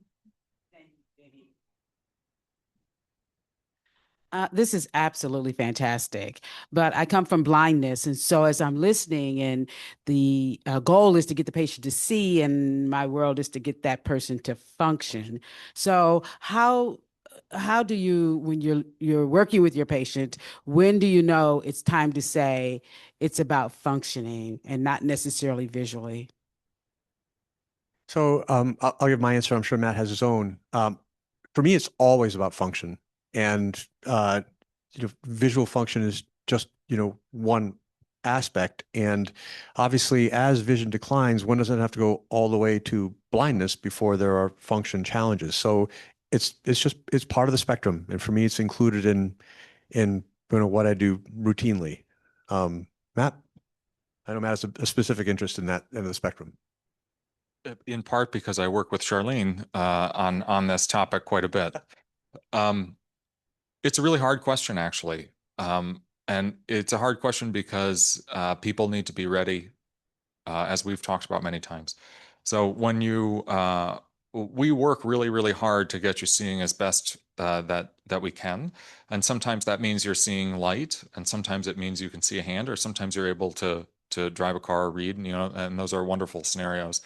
But there's a period of time where you're really fighting hard to get as much vision as you can. And if you start introducing concepts about, I want to get you functioning, people sometimes feel like you're giving up on them. And that's not what we're trying to do. What we're trying to do is use a multifaceted approach to get you to be as functional, independent, and to living a happy life. That's the idea. But sometimes people just aren't ready for it. So I think about it a lot like smoking cessation. So we say to our patients all the time, "Oh, you're still smoking. Have you heard it's bad for you?" "Oh, I noticed that you're holding the wall to walk down. Would you like to talk to someone about getting a cane, or would you like to talk about orientation, mobility training, those types of things?" And oftentimes the answer is no, but it's always in the back of our mind, and we bring it up a lot. But when you're ready, we know the right people to send you to. All right. Hi, everybody. I'm Pat Drosty. I'm a pediatric ophthalmologist, and I've worked with this group for 40 years. And I have the privilege of introducing Brandon Werner. I first met Brandon late in the afternoon on May 19th, 2000, toward the end of the week. At that time, he was 8 years of age. He had two very painful eyes with very poor vision. He appeared as an emergency patient and was sent by Dr. Michael Trese, who had done several retinal reattachment procedures for both of his eyes for the treatment of familial exudative vitreoretinopathy. Brandon was in extreme pain in each eye. His intraocular pressures were above 60 millimeters in each eye, and the eyes were very red. He was suffering from secondary glaucoma related to complications of familial exudative vitreoretinopathy and the associated retinal treatments. As you know from the discussion this morning, this is a hereditary condition that in this case was passed through his mother, who was a carrier, but not symptomatic. And Brandon developed the condition. It was diagnosed early, but it was relentless in its progression. Dr. Trese had done several lensectomy vitrectomy procedures to heal the retinal attachment. What people don't understand is that when you have severe glaucoma, you don't just have blind, painful eyes and headaches. It affects your whole body. And it frequently presents as an acute abdomen, like an appendicitis or a ruptured bowel or something like that, and plus a lot of nausea and vomiting. I don't recall that that was the case for Brandon, but it is the case for others, and it's just something about uncontrolled glaucoma that's in a crisis phase, what it can present as. Brandon was taken to the operating room shortly after, and he underwent a period of 4 glaucoma procedures in a 2-month period, and we evaluated him every month for over a year. And this was 2000 to 2001. Fortunately, we were able to control the pressures and save the eyes, but not the vision. But we consider it a blessing that he continues to have his own eyes, even though they provide little vision or no vision. I just mentioned something to Miles' grandfather, is that right? There's some connection between the eye, the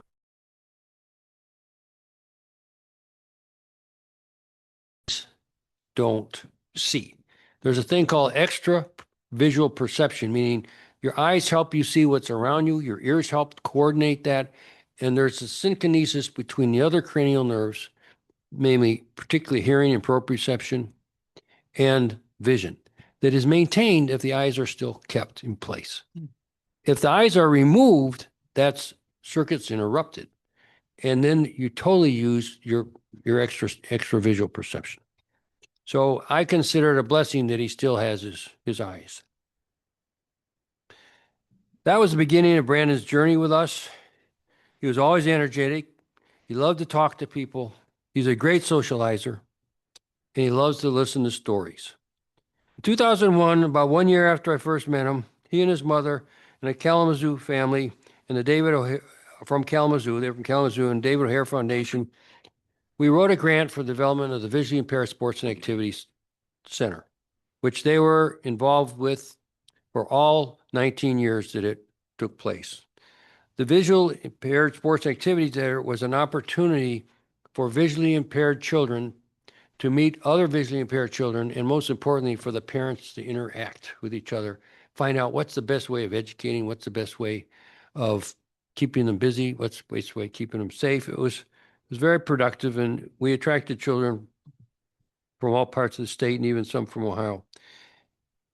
And we had several sports. One was the goalball. Brandon loved the goalball, sitting up the goalball court. His mother was the prime mover of beep baseball, and she brought all the equipment for that.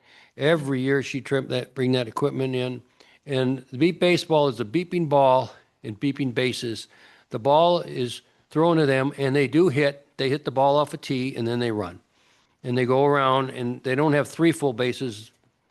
They don't have 4 full bases. They have only 3. But it's a tremendous opportunity for them to enjoy the thrill of hitting the ball, trying to feel the beeping ball, and so on. And vision-sighted kids can play too, because they can put masks on and they see how hard it is for their brothers or sisters visually impaired to function. So that was another benefit. Then we brought in animals, horses, and let them to get the animal side of things. We had a little something for everybody. And it gave the opportunity of parents to interact with other families across the state. Children met with children who had similar challenges, and they didn't feel quite so out of the ordinary. And the teacher consultants for the visually impaired frequently came, and they got a chance to interact with these children outside of the classroom or school environment. Brandon and his mother, as well as other members, early years, were very active in this program. But as Brandon went on to high school and later to college, he continued to come to our sports days, and he would teach the younger children. He would tutor them in math. He came up with math programs for visually impaired children, particularly those who were having trouble. He was just a really, really good person to have around. Brandon went to college, became interested in digital revolution that characterized his generation. He's been employed at the University of Michigan for several years. He'll talk to you about that this morning.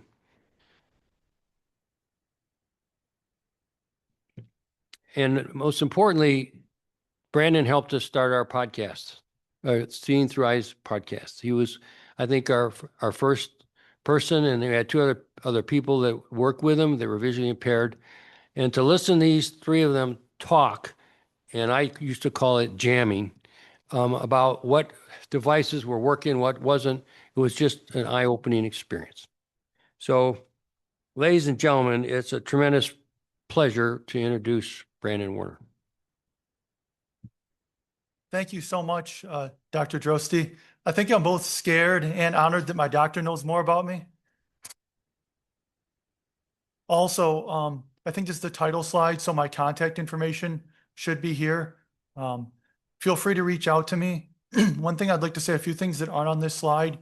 If someone could watch the Zoom, If folks want to ask questions on chat, that's fine. But if folks want to unmute and ask a question in the middle of the presentation at the end, that's fine. You can use the raised hand feature in Zoom and feel free to unmute and ask a question.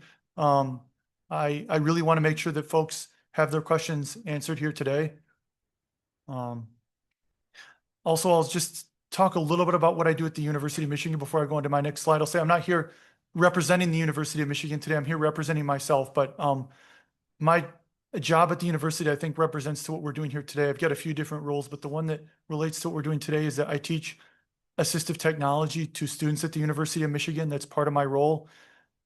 When you transition from the public school system or the private school system to college, the need for assistive technology, you have to have more advanced skills in the assistive technology used, and sometimes you have to use new assistive technology.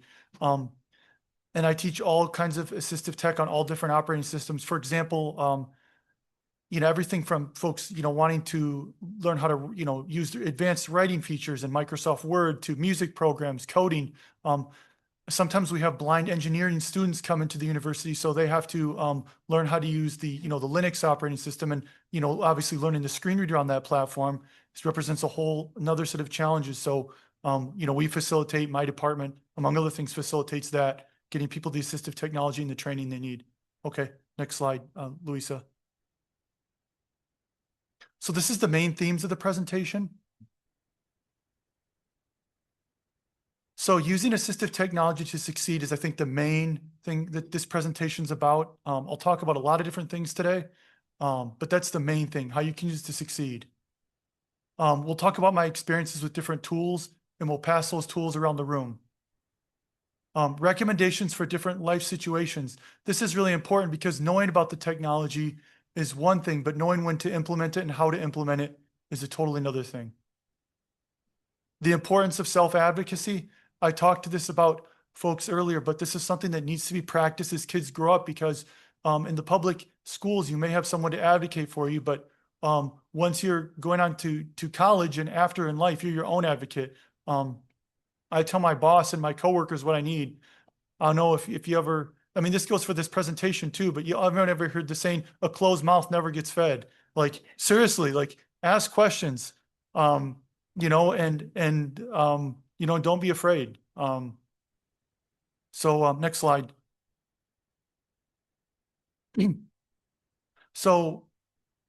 So Braille technology is essential for people with low vision and people who are losing vision.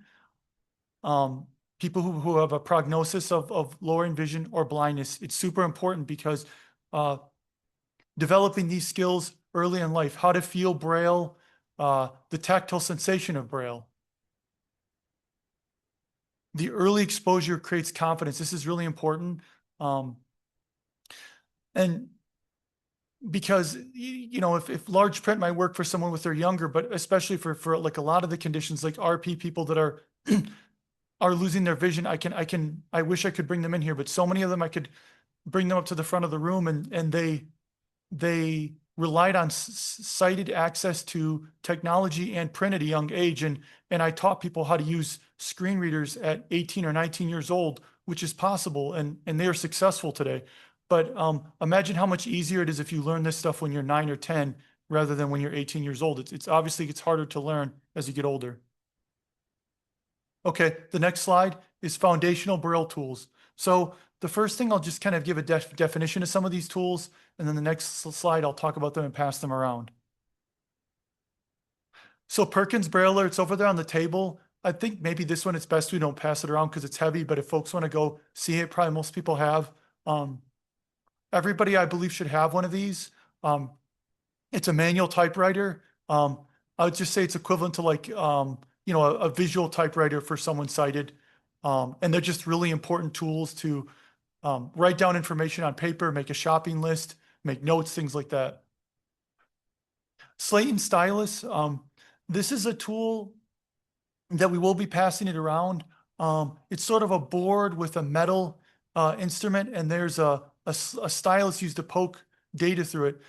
Not every kid's going to want to use this, but I think every kid should be exposed to it because It's a quieter way to type Braille. I used to really enjoy using it to take notes in some settings in college. Again, it's not for everybody, but everybody should be exposed to it in case it's a tool that they want to use. It's the first tool that was used for writing Braille before the typewriters and the advanced technology came out and things like that. So it's a foundation. It's like the paper and pencil. And the third thing I have on this slide is like the Braille note takers. These are like, computerized options that you can use to write Braille, whether you connect it to another device or some of these devices kind of have an internal operating system and sort of set of apps of their own that you can use. Okay, the next slide is examples of Braille tools I use daily. So this first one is a Versa Slate. If someone could pass that around. This is a really great tool. It's simple, but it's great. It's like a plastic, little pocket size handheld thing with a stylus that comes out of it. I'll say it's kind of equivalent to an Etch-a-Sketch for someone who can see, and you can poke the dots through and then you can erase them. It's really great for writing down a phone number or a quick note, especially in a loud environment, like maybe it's like a loud concert or a party or something like this, or maybe it's like at an expo hall, you can't hear people, and it's a quick way to take something down and then write it into the computer later. I kind of touched on the Perkins Brailler already, but just saying it's super helpful for anything that requires layout, like doing math problems, writing poetry, anything that requires layout. Being able to write something and lay it out on a piece of paper is really essential. So Braille note takers are really important. I brought one today. I don't really have a modern one. I haven't bought one in a long time, but the one I brought to show people is the PackMate. It's an old note taker based on, if folks here are technical, I'll describe it. It's based on Pocket PC from a long time ago. So from 2003, you have Word Mobile, Excel Mobile. You can open the file browser, different things like that. I think the key thing I want to talk about here is I've brought in some really old Braille tools and some really new ones. I brought the PackMate, an older Focus 40, and you can pass all these around, in a thinner Focus 40. But the thing you'll notice about all these is that the Braille technology and cells in all of them is the same. And why I say that is you don't need a new one. All these pieces of Braille technology I bought on eBay. I don't have anything new. It's too expensive to buy it new. And it just a lot of like times it's like surplus at state agencies or people, older folks who have it, may pass along, and it gets sold on eBay, because folks might know, old blindness and old age is popular, whether from, macular degeneration or diabetes. So a lot of times these older folks get the Braille displays, but you don't always need a new one. Now I'll just talk about the PackMate. Just because it's old doesn't mean it's not useful. Excel from 2003 works the same as it did then. And I can still use this to, write things down in spreadsheets. If you save, a newer Office document in the old format, you can use it on that device. I mean, these devices are $6,000 new or more. And if you can get one for $100 or $50 on eBay and make use of it, that's really great. I think in some cases, the older devices can actually be more beneficial for folks. The newer, thinner Focus is more complicated than the older one. And when I say that it has a text editor built in, it has a menu system. The older Focus, it literally all it is you plug it in via USB port and it starts to be a Braille device for the computer. We found that for folks with neurodivergence, sometimes this can be really great because the device doesn't require as complicated of a setup. You literally just plug it in and it works. There's no menus to get lost in. So in some cases, the older devices are better. And I would argue that maybe even the older, thicker Focus is more durable than the new one. The new one does have Bluetooth, but there's pros and cons to all these devices. So I've kind of talked about them. If anyone has questions about them, anyone here or online, you want me to show you one afterwards, or if anyone online wants to unmute, like feel free to unmute at any time. Maybe I'll stop quick and see if anyone online has any questions. Okay. Brandon, no, I don't have any questions that have come in from online. Okay. You say you do or don't? I do not. I'm sorry. Okay. So going on to the next slide.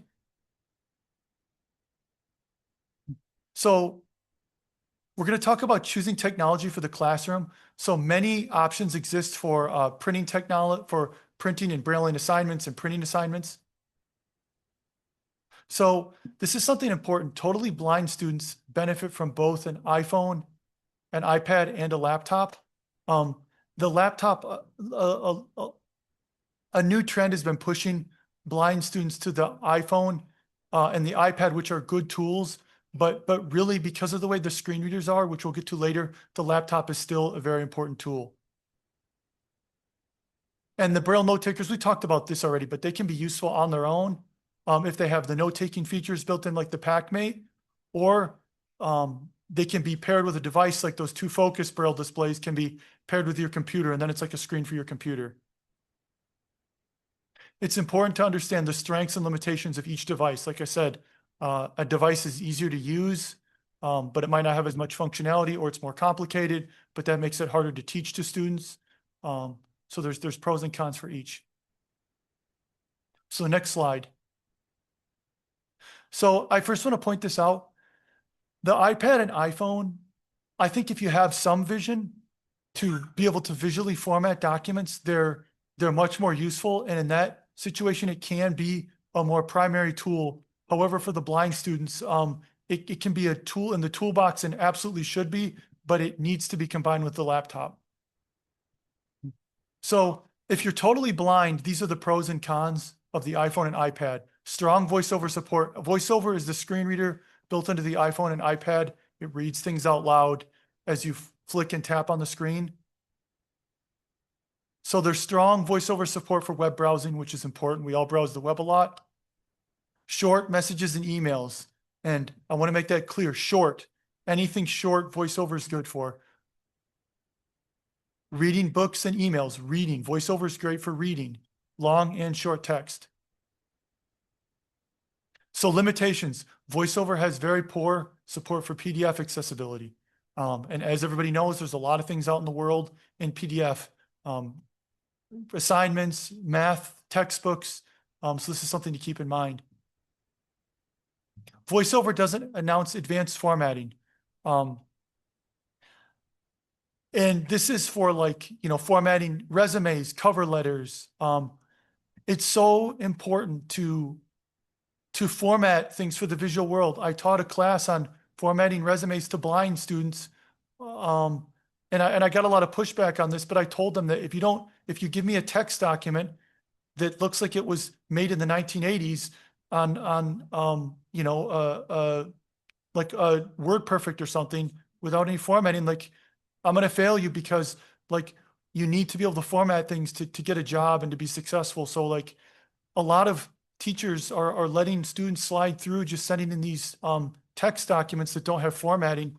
And it's not setting them up for success in the future, because you need to format documents so that they look right, not just so that it reads right with the screen reader. It needs to look right as well. So I just list some useful apps here. Be My Eyes scanning tools, optical character recognition.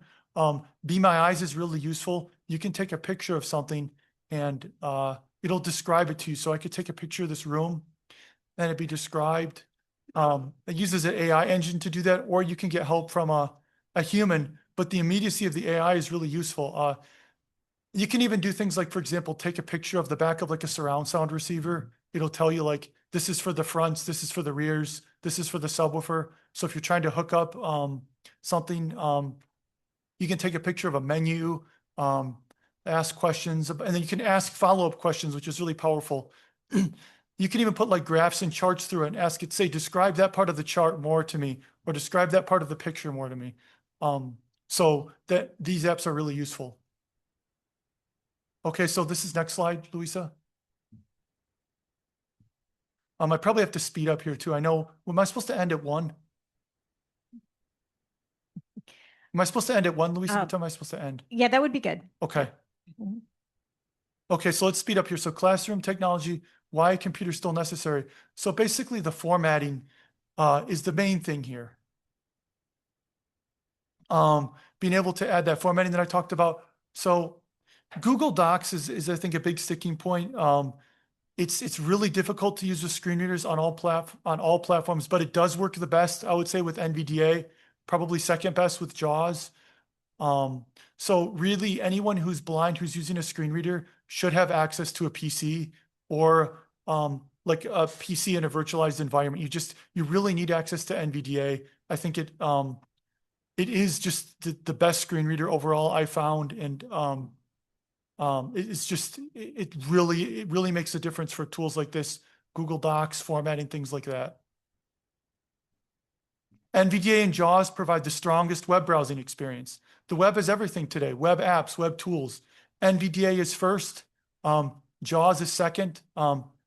VoiceOver and Orca are catching up rapidly. I would say both of those have pros and cons, but they're still not quite as strong as JAWS and NVDA and Windows, just because these tools have been developed over so many years. But I would say these tools are rapidly catching up, and all the screen readers are very good. So the screen readers are essential for STEM, math, and forms, just because the screen reader, the way they read math content, JAWS and NVDA do the best at this. Like if you're trying to go through a calculus class, they'll break down and let you read chunks of equations and move through the equations piece by piece and really read that bit by bit.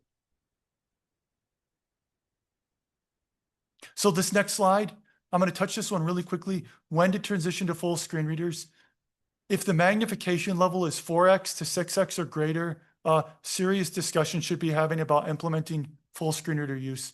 You might be able to keep up using your eyes in younger classes, but as you get older, you will need to listen faster. I listen to at things being read at more than 3 to 400 words per minute with a screen reader, and someone who's low vision will never ever read that fast with their eyes. It is just too slow for college content and for reading. I'm not saying don't use your vision. Like, by all means use it, but use it when you need to. Use it when the screen reader doesn't work. And then when the screen reader does work, take advantage of it and plow through content. Okay, next slide. So this slide's about the compass. I think like as important as your cane or guide dog, and this isn't taught as much in O&M, I don't know why. The compass is, like, in my opinion, one of the most important pieces of travel technology. I know right now I'm facing south, and that the east side of the room is to the left of me. Why that's important is because if you spun me around and I had my compass, I would know where the exit to this room is. That's really important when you're like in an expo hall or something, walking around and you want to find the exit of a room. With buses, if you're trying to decide what corner of the street to get off on the bus, so you don't have to cross as many streets, which if you can't see, it can be dangerous to cross a street. It can be the matter between having to cross a dangerous street or not, based on what bus stop you get off at. And the compass will tell you what corner is my building on, what side of the road is the bus going to let me off on. Knowing when you get out of a car, an Uber, am I in the right place or the wrong place? The buildings, like if you go into a stairway and you come out of a stairway, if you know you entered at the south side of a building and you exit the stairs and you know where the south side of floor 2 is, you know exactly where you are. You don't have to try to figure it out. Okay, next slide.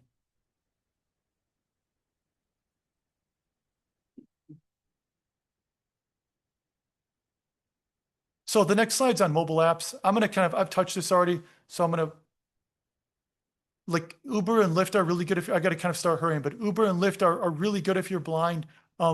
Knowing when to use tools, bus apps like Move It, Google Maps, but really like knowing like this is a rural or suburban area, I should travel there in an Uber or a Lyft.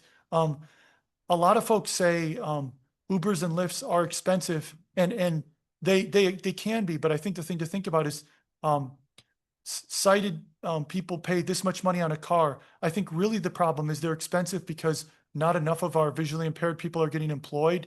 So the question really should be about how do we increase employment, and that makes Uber and Lyft more affordable for people, just like a car is affordable to a sighted person with a job. Okay, next slide.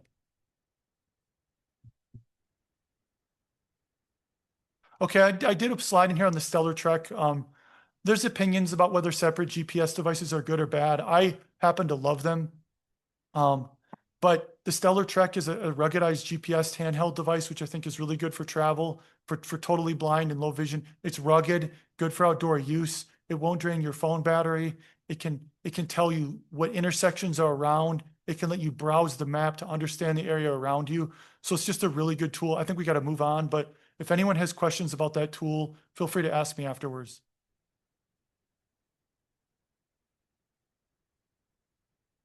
So applying tech skills to college and work. So technology, mobility, and appropriate dress, I think are the most important things. Technology, getting the work done, mobility, how to get there, and appropriate dress. All these other skills, this will be controversial, I know to some, but I really think all the other independent living skills should be put to the side. It doesn't matter as much if you can cook or if you can make a bed, even if you can clean, because the most important thing is getting the job. You can get a job, you can spend the rest of your life learning how to make your bed. And I know a lot of people, I go visit my friends and I have to use my cane in their house because I trip over clothes. And so even sighted people aren't cleaning. So the three, O&M, technology, and dress. So as you're trying to decide what you want to do in your life, asking yourself these questions I have on the slide. Do I want to do this in the long term? Can I succeed realistically with my disability? Some of the blind agencies say you can do anything you want, and I just think it's unrealistic. Do something you can be successful at, and ask yourself the hard question, is this something I can do? Is this something I can do well? If you're in a classroom and you're in a lab and you're having to have a scribe tell you everything that's going on in the lab, maybe you could do this long term, but do you really want to? You just have to answer some of these hard questions. Would you hire yourself to do the job? That's another thing. Knowing you're blind, would you hire yourself to do it? Okay, next slide. I'm going to skip over some of these things so we can move on. Job searching is so much easier than it is in the past. With online access to resumes and stuff, you used to have to look at a printed resume. Now you can apply for jobs online. Online job boards. You can apply to jobs online. So that this takes the transportation and finding the door aspect out of it. You can apply for jobs fully online over Zoom, and a lot of interviews are fully remote now. Where I work at the University of Michigan, we hire people. We don't even have them on campus anymore. We do the interviews and hiring completely remotely. So there's no transportation concerns here. Okay, next slide. So keep LinkedIn updated. Microsoft's always improving its accessibility. Some tasks may be harder for you, so highlight your strengths and do well at those ones you can. So if you need assistance in some job duties from your coworkers, then you can do well at the other. I'll give an example. I'm a good traveler and I like speaking in front of people. So one of the things I often do is go on campus and work with students and go give presentations. And then some of the things that are difficult for me to do from inaccessible computer technology, the folks who work fully remotely can take on those job duties. So this is kind of obvious, but marketability, certifications, classes, new tools. So then next slide, final thoughts. Assistive technology is a toolbox. There are so many different options I've talked about today. And success comes from choosing the right tool for the situation. Self-advocacy, adaptability lead to independence. And there's like I told you, I teach so many different technologies in my work. I teach, like I said, so I'll just give you an example. Because I'm a scientist, I use the Linux operating system as my primary operating system in the Orca screen reader. Is that option right for everybody? I would say definitely not. But for the same reason, for different reasons, but similar, the Mac wouldn't be the right tool for me because there are certain things that the Mac screen reader will not do well for like a scientist that the Linux screen reader will do well for a scientist. However, the Mac screen reader is very good at music. Like if you need to record, there are tools like GarageBand. On Windows, there are tools like Reaper that work very well with the screen readers that don't work in Linux. It's very much more difficult for a blind person to record. So for someone who wanted to record music, I would say absolutely don't use Linux, use Mac or Windows. But for me as a scientist, Linux is the perfect option with Orca. And also like there's no reason not to have all these tools. Like you can go online and like buy like a cheap like refurbished Mac computer if you want Mac OS. If you're like a scientist and maybe you want a secondary computer to run Linux, you can go on the internet and buy a ThinkPad for $100 and throw Linux on it. You can buy these Braille devices cheap on eBay and try different ones that work best for you. You can come to places like this and try different ones, ask people like me questions, but try everything and don't get into a camp. Like every day I use for my job, I primarily use Windows, and in my free time, I primarily use Linux for the research I do. So I use both operating systems every day, and I don't get into a camp and say, this one is better than the other one. I just use everything and use the one that works well for the job. And I think you have to be this way. If you're like us and you have low vision, if you want to be successful, just sort of picking the tools that work best. I know we're at a time, and I don't know if there's any questions. Maybe I know I'm going over, but if there are questions, maybe we can take a few. And maybe afterwards, I'll stick around too if people have questions. Thank you, Brandon. I think we can put our panel up, and most of the questions will probably apply, and the ones that are specific to you, we'll have them ask you and get those answered as well. Thank you, Brandon, for your, all of that you're taught, I hope.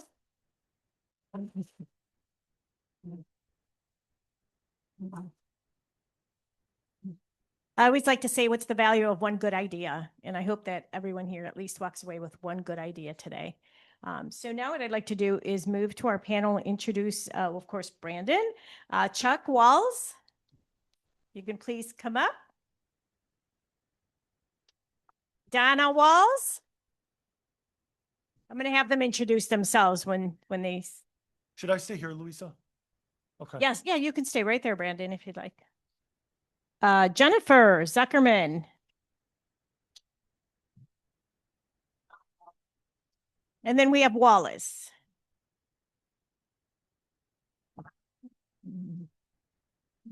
We also have two members that are online with us, and that is Stephanie Brennell, who's a Family Advisory Committee member. Okay. And Marisol Carmona, who will both Jennifer and Stephanie and Marisol will be online with us. For now, let's go ahead and Brandon, I know you spoke to where you work, and you want to speak to your vision and your best assistive technology tool. How's that? So I'll say I'm totally blind. And I've been for as long as I can remember. So maybe I had some vision, but I don't remember it. So I'm going to pick 3 assistive technology. Well, 4 that are the best for me. I hope that's okay. My cane is obviously the biggest one. My GPS and compass is number 2. And then the Linux desktop with Orca is going to be my 3rd assistive technology tool that really helps me. These are the things that help me get through life. And I will say, I just want to add, I didn't speak much to magnification tools, but there are some folks who are low vision here who have a lot more experience with them. So if you do have questions about those, you should ask the panel and other folks can answer those questions. Thank you. Donna. I am Donna Walls. I'm the mother of 4 boys. One has excellent retinosthesis, life of Chuck, and a special education teacher. Thank you. Wallace. Hello, my name is Wallace Stuckey, and I'm currently a master's student at King's College London. In terms of my vision, I have retinopathy of prematurity, and my vision has been fairly stable for quite a long time, really since I was in about kindergarten. But it's enough too with my left eye, it's a strong one to kind of navigate most situations and be able to walk through a room or through up and down steps all right, but not enough to, let's say, like read a sign, something like that. So when I was listening to Brandon's presentation and what the doctors were saying earlier, and learning all of the tools to use, I think I'll echo that that's very important, because you want to use the best tool for the situation that you need to get accomplished. And there are some times where using the vision that you do have is appropriate and great, but there are other times when that wouldn't be a good use of what you have. And a screen reader, for example, would be the best way to accomplish something. So I think in terms of the best tool that I have, it's probably the iPhone, because there are so many assistive technology tools on that I use, but also like even Braille, though I learned it when I was really little, it's still extremely useful and really important. Thank you. Jennifer. Jennifer Zuckerman. I am a junior at LSU. I also have ROP. I do have a little bit more vision than Wallace, so I guess to put it in perspective, I can make out the people sitting here in the front row, maybe a little few in the second row. I could read the print on these signs if I was about a foot away. I agree with Wallace absolutely, and what Brandon mentioned earlier, application I use my phone and iPad and severe all of this like just to classwork situations or in everyday situations, but all throughout when I'm growing up, I was Braille and he's a high school. I had a lot of experience in getting some PC, TV, or files. I'd be happy to speak to any of those perspectives of using normally what we would think of when we go to assistive technology versus.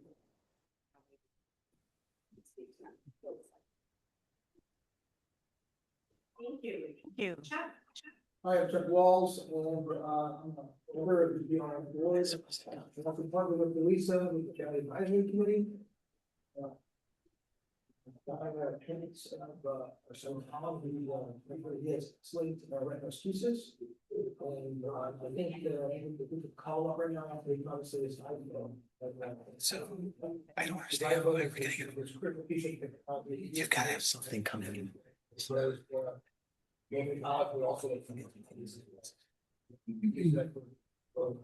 zooming in on things and so it's not coming. Thank you. And now let's go online. Stephanie. Want to introduce yourself? Hi, my name is Stephanie Brennell. My husband and I live in Virginia. We have 3 boys, and our 11-year-old son, Sean, was born with Nori disease. We think he may have some degree of light perception, but beyond that, we don't believe he really has any usable vision right now beyond some light perception. He is not really using any type of assistive technology right now, other than he has been doing some work with a communication device at school, but that is due to his autism. He's also autistic. He has level 3 profound autism, so the communication device is linked to his autism, has nothing to do with his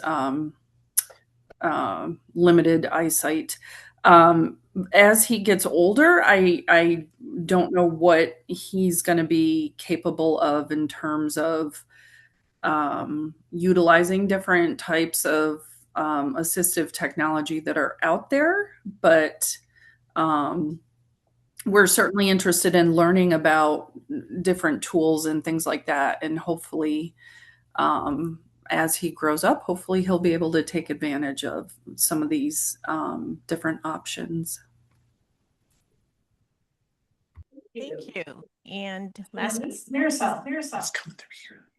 Hi, good afternoon, everyone. My name is Marisol Carmona. I am zooming in from Washington, D.C. I am a person who is blind. I have Leber's congenital amaurosis. So I've been blind from birth. I have some functional vision, very, very little, mostly just light perception. And in my my professional world, I work very closely with youth and families in the transition phase, getting them ready for what comes next after high school. So I do a lot of work coaching parents as well as students.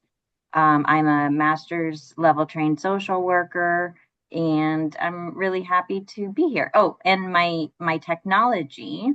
My preferred technology is definitely, as a lot of folks have said here, the iPhone. 100%. I do a lot of relying on apps for navigation and doing different things. And then my Windows-based laptop with JAWS, the screen reader. That's what I utilize to do all of my work.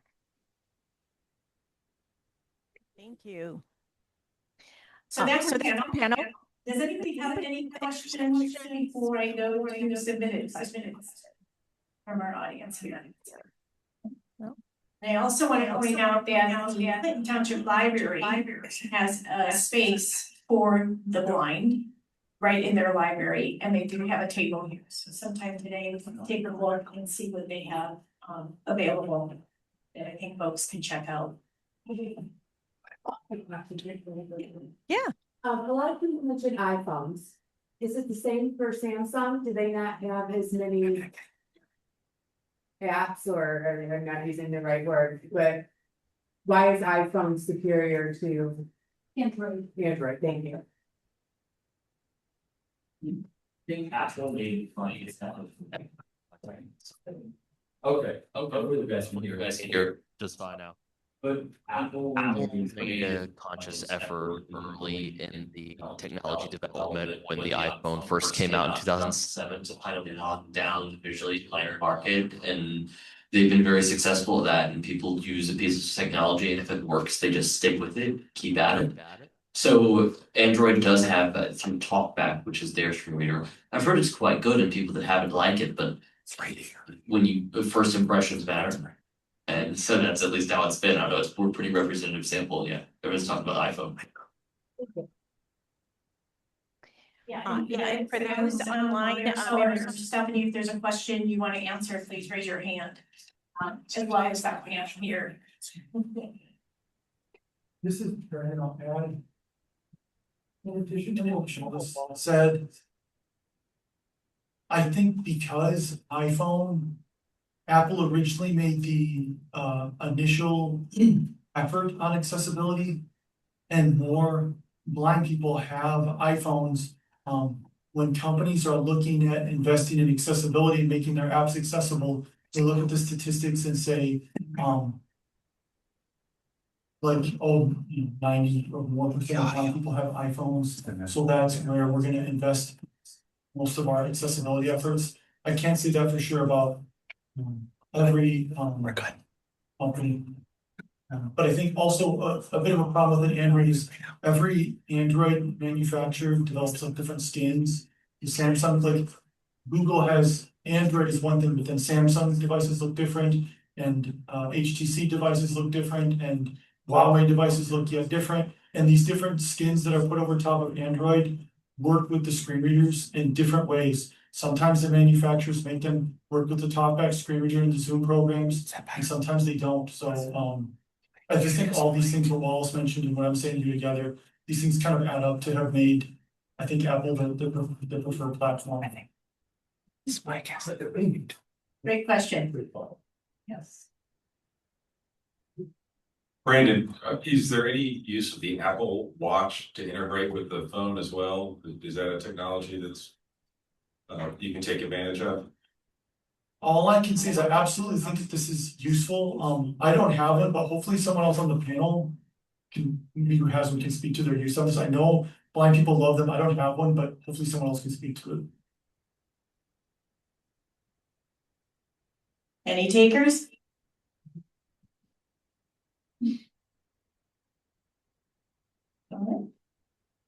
Okay, that's your answer. Oh, we have a question. I have one more question for Wallace and Brandon.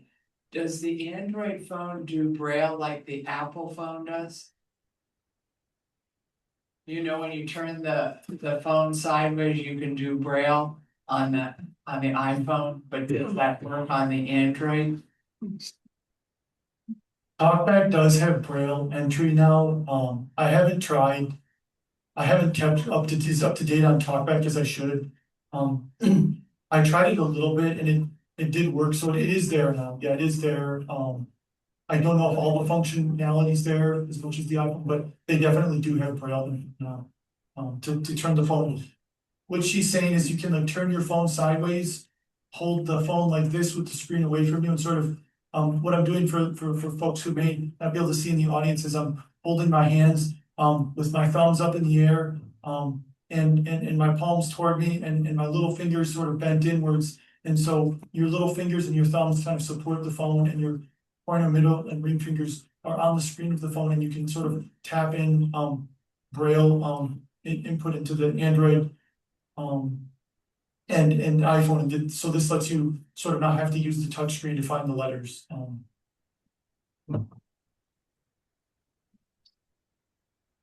right, let's go to some, oh, we have another question. Well, this is Okay. along the same line. Just wondering, we hear all this promotion about Apple glasses. Can you tell us what you heard, what you think? Is that going to be something that is going to be a device that we really have to have?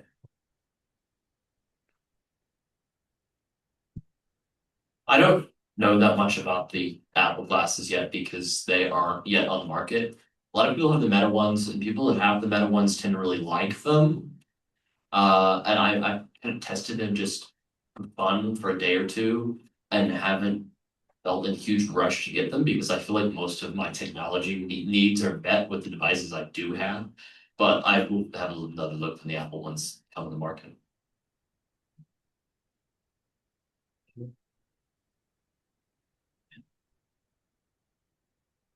So a few years ago, my son Colin and I started looking at what kind of glasses technology-wise were out there. And so we sampled a few that companies were willing to send to us, many of them still in kind of prototype mode. And they were, back about 5 years ago, they were pretty bulky.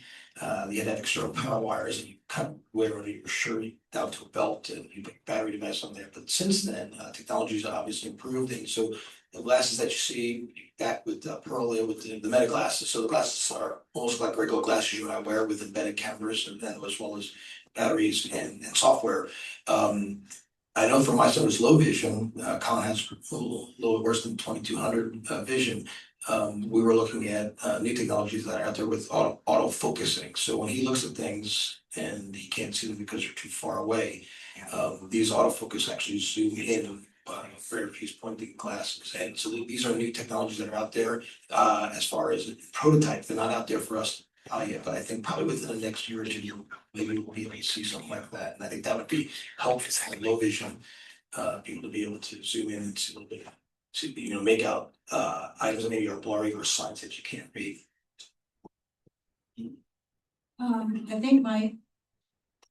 I think my questions are being answered. I was going to ask about the Meta Ray-Ban smart glasses. Recording.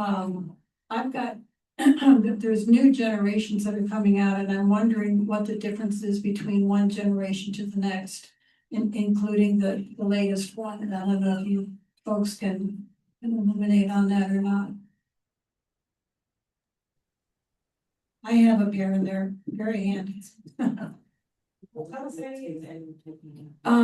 I can use them to read. It's not, I can't read the Great American Novel with them because it'll sometimes say the text is cut off or the text is blurry. It's not, you can't sit down and read. At least I haven't found that I can sit down and read a book from cover to cover. But I can do spot reading very easily. And I can ask it what's right in front of me. I can, when I'm looking for an Amazon package, I can go out to my front porch and ask Meta if there's a package on the front porch, and it'll tell me if there's a package. I can use it, when I'm trying to match an outfit, like the outfit I have on today, I had to match it with my meta glasses. Pick out black shirt.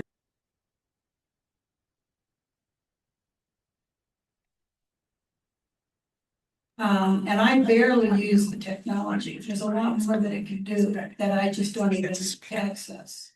But those are the ways in which I use it. I use it pretty much every day for one reason or another. Dr. Capone. He's my doctor. My sight is very low vision. I would just say that. It's very low vision. We have Pearl, Vision here, who's going to tell us a little bit about these glasses, and then we're gonna go to Marisol. Hi. I am Luisa representing Pearl Vision, and with the newer technology of the Gen 2, like the lady said before, June said before, it's great for someone with low vision. With the newer technology, there's a display option. So that's gonna work more for someone that's sighted. But as she said, you can ask Meta just about anything. It'll read to you, it'll help you get dressed. So everything she explained was perfect. But then with the newer technology, there's a display option, which is something more for a sighted person, not so much for those sighted. Thank you. Marisol, you had your hand up? Yes. Yes, so I can't comment on the different generations of the Ray-Ban Meta glasses, but I do have the original ones that came out, and I find, in addition to all of the ways folks have already shared they use it, I use them that way as well. But in addition to that, I also pair my or sync my Meta glasses to an IRA or an app called Aira, AIRA, which is it's a live visual interpretation app. It's basically like a very professional FaceTime call with someone, and they can look through the lens on your phone's camera, but you can also, if you have the Meta glasses, you can also have the Aira agent come through on your Meta glasses, and you can be hands-free or have your hand available to use your cane and get around. So I've actually, I love traveling a lot, and I use it a lot that way in airports. So I will place an Aira call, they'll come through on the glasses, and I will, have them basically navigate me from curbside to the gate that I'm going to.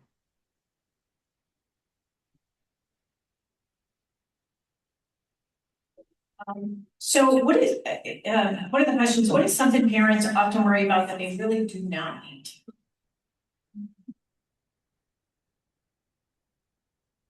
Donna, do you want to take this one? Don't worry about it. So I'll tell a quick story. We were in the office with Dr. Trese, and Donna was asking Dr. Trese to kind of explain a little bit about like what we should be worried about. Our son Colin is very active, family of 4 boys, there's a lot of tasks going on. And what sports could he play, what sports couldn't he? And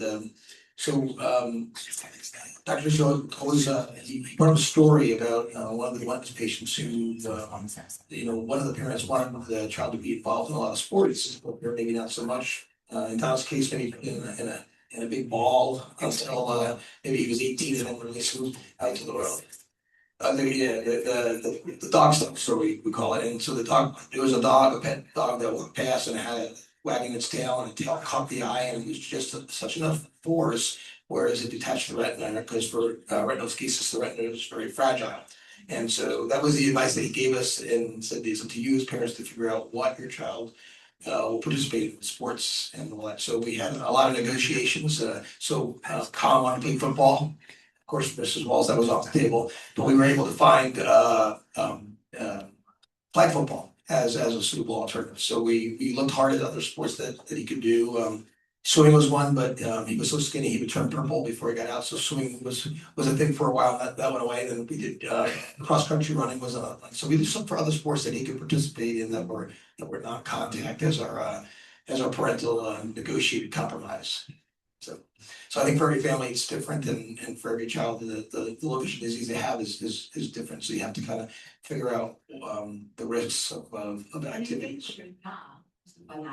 It's way harder to worry. Like looking at the big picture now that he's 23, you know, he'll say a lot of things, and I wish he was here, that we worry too much for him. So if I could go back, I would relax a little bit, if that's any advice at all. I mean, it was a lot to handle. And with 4 boys, there was no way they weren't gonna get hit in the face and fall. They were just everywhere. So, but for your own mental health, I think if I could go back in time, I would be like, just remind myself it's all gonna work out eventually. So.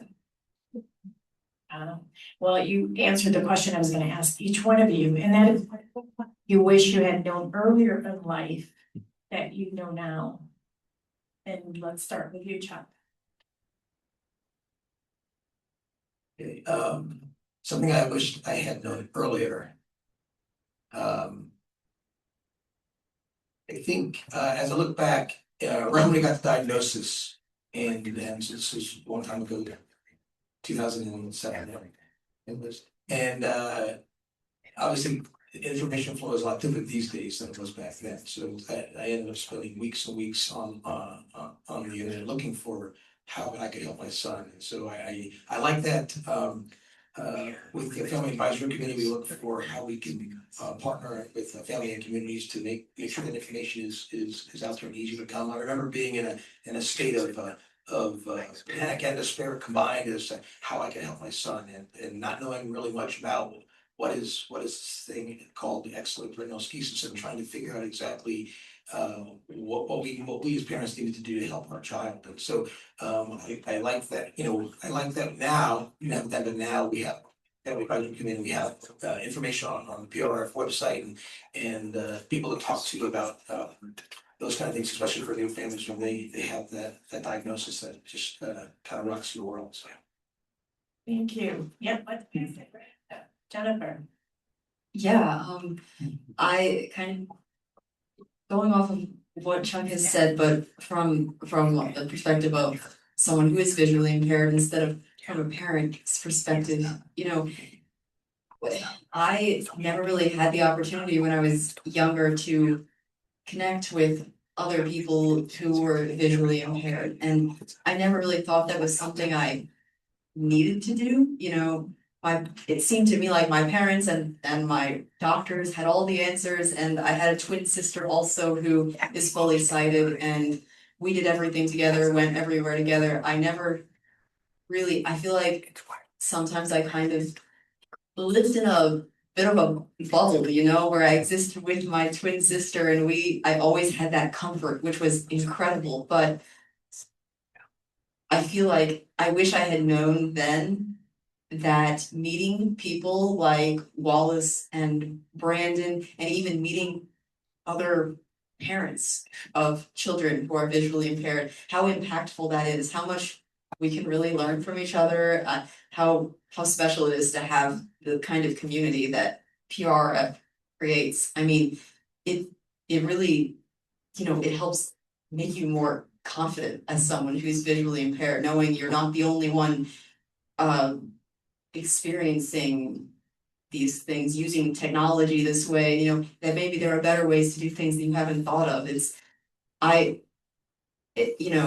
So many children want to feel included, and for lack of a better word, they just want to feel like everyone else. But, I was that person when I was young, but having met the people here, I wish I had realized when I was younger how important that is also to really find that visually impaired community, so you can really grow as, an independent person, but also rely upon others who share your experiences.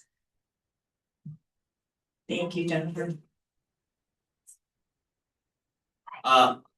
Picking up from what Jennifer said, I think one thing for me that I've learned is that we've tried so many different pieces of technology, and it's okay to really like some of them and just set others aside, because nothing's ever going to be 100% on all devices. So We did like a lot of monoculars early on, like kind of magnifier aids when I was little, which we kind of tried for a while.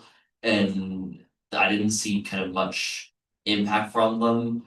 And I think in the long term, maybe it's good that we tried them because you need to explore everything on the table. But just the notion that, yeah, it's okay to just say, no, I don't like this. Let's just set it aside and go to something that's going to work better. Because there's just a lot out there, and you definitely want to waste, your time or whoever you're working with time trying to pursue something that isn't going to do a lot of benefit.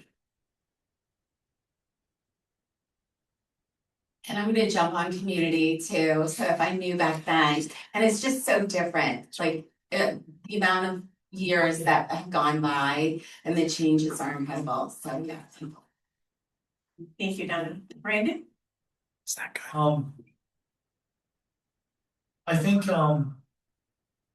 for me, the big one is number one is in regards to orientation and mobility.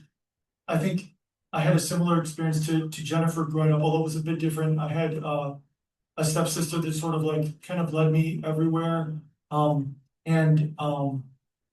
had like all sorts of friends in school that sort of just would like lead me around. And so like I didn't really take travel and orientation and mobility seriously, even if it was at places like when I went into band, like going to band camp, unfamiliar area, or like downtown, like I always just had a friend that like kind of understood how to help me and what I needed. And so like I always had like that person to lead me around. And then like when I got to college, right, we didn't really have that anymore. And orientation and mobility is something I really had to focus on. Especially in the past 5 years. During COVID, I moved to a condo that was further away from work, and I just really didn't have the orientation mobility skills I needed to like cross the street safely, and to like navigate the area to get to my work. There were just like certain sorts of things I'd never encountered before. The ramps that you have to cross, like the highway ramps, is a new thing for me. And I've never been exposed to it, and I think it's because like I didn't have the skills to be exposed to those during school, and I think going back, I would spend less time on some of the other technology things, which I think are easy to build on your own, and do more work on the orientation mobility. I never realized the importance of the compass. I don't know if other blind people, I'd really be curious if Jennifer, Wallace, or Marisol have used the compass, but I just found it like always knowing where I want to go. The compass to me is just like the number one in travel, and I wish I'd been told that. Like I used to map out buildings without knowing the compass, and in the past 5 to 10 years, I've started using the compass, and every like even like just like when I'm sitting at my dinner table, I can say what compass direction I'm facing, or like if I'm on my deck, and just the difference it's made for me as a totally blind traveler, to always know that cardinal direction. I just think it's like the number one. So those are some of the things that I think most of them relate to travel. So. Thank you. Let's go online. Stephanie. Thanks, Luisa. I think from a parent perspective, I think Chuck and Donna really kind of hit the nail on the head with all of their thoughts and all of their advice. For my husband Adam and I remember 11 years ago when we found out about Sean's diagnosis. He was 4 months old when we got his diagnosis, and I just I remember being in such a state of shock and disbelief, and it was just seemed horrendously sad at the time. And I couldn't even begin to think about what his future would be like, or couldn't even imagine what his life would be like. And I just had this, I didn't know anything about blindness or visual impairments. I just had this feeling that, he wasn't ever going to do anything in life that he would enjoy. Like he wouldn't be successful at anything. He wouldn't be happy. And fast forward 11 years later, that is the furthest thing from the truth. I mean, even despite his profound autism, he's the happiest child, and just brings so much happiness to everybody around him. And I remember just a specific story. I remember, very shortly after we received his diagnosis, he was right around 4 months old. I remember there was one night where we got a babysitter to come and sit with the 3 boys, and my husband and I went out to a movie with some friends of ours. And I remember sitting there in the movie theater just being incredibly sad, because all I kept thinking was, Sean will never be able to enjoy a movie. Something as simple as, going to a movie theater and watching a movie. I thought, well, that's something he'll never be able to do. And that's just so sad. And guess what? He loves going to the movie theater and watching movies. He watches movies at home. He loves, listening to Disney movies and all kinds of different movies. But he actually loves going to the movie theater and sitting in the movie theater and listening to movies. Part of it is he loves riding the elevator up and down in the movie theater, and he loves sitting in his seat and pushing the button and reclining and sitting up and reclining. And, I mean, he's kind of in his own little world in a way. But the point is, I think from a parent perspective, our children are capable of more than we might think. It's hard to let go of some of that worry. I think that's very normal for a parent, who's received any kind of diagnosis to feel that way. But, our children will they'll let us know what they're capable of, and they'll find their way. They'll find their way no matter what their limitations are. They will, they still have the ability to be successful and to find happiness and figure out their way in the world. So I think, I very much agree with what Chuck and Donna were saying earlier about that. Thank you. I think it's the popcorn that is this though. Marisol. Yes. So everything people have said, again, really wonderful. Agree with everything. And the first thing that came to mind when the question was asked was self-advocacy. So I originally, growing up, I was a very quiet, very shy girl. My parents always were the ones to kind of speak on my behalf and say, she's visually impaired, she can't see well. And then in school, and this is kind of a piece of advice wrapped up into a little story, but in school, I was assigned a full-time aide or paraprofessional from 7th grade through high school graduation. And I relied on her 100% for almost everything academically. And because I had her, I never had to speak up. I never had to ask for anything I needed. And boy, that was the biggest hurdle I faced after high school, which is part of the reason I am in the profession that I am now. But it took a lot of growing pains to learn to self-advocate and to teach a very shy young adult how to speak up. And I did. I eventually learned it, and I learned it by being on my own and being away from those structured supports that were always there to catch me. And I also learned by meeting other blind and low vision folks. I moved to Washington, D.C. I lived in a city. I met other people who were doing it, who were doing their life. And was able to observe what they were role modeling and model that myself. So self-advocacy, definitely help your child or your children learn to speak up for themselves in all kinds of different ways. And also don't let them get a full-time aide. They work with their school district and your schools and your TBIs to make sure that they have access to all the right tools they need to succeed in.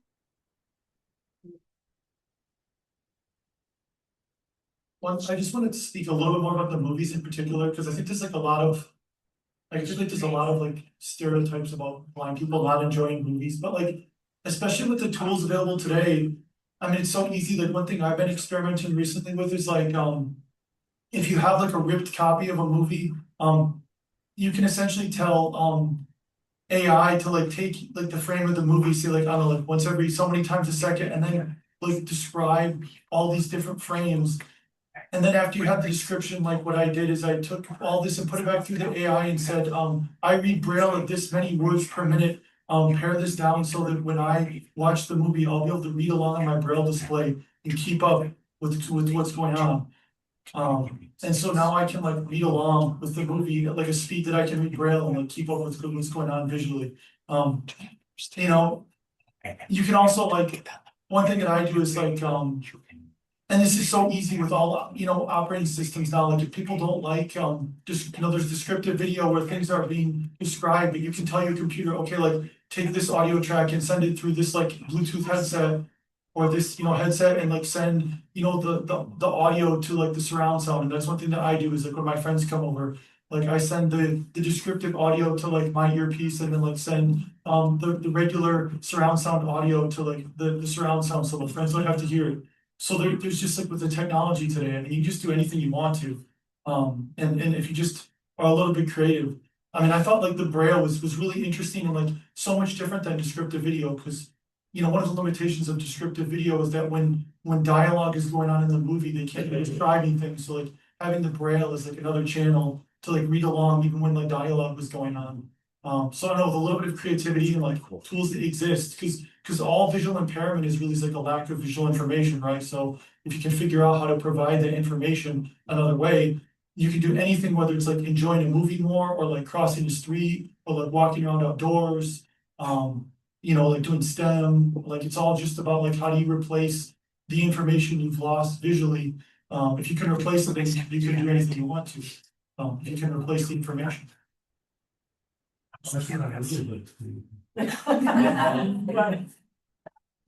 I'll pick up with what Brandon was saying about the compass, because I could not agree more that it's about the best device there is for navigation, especially for the public transportation.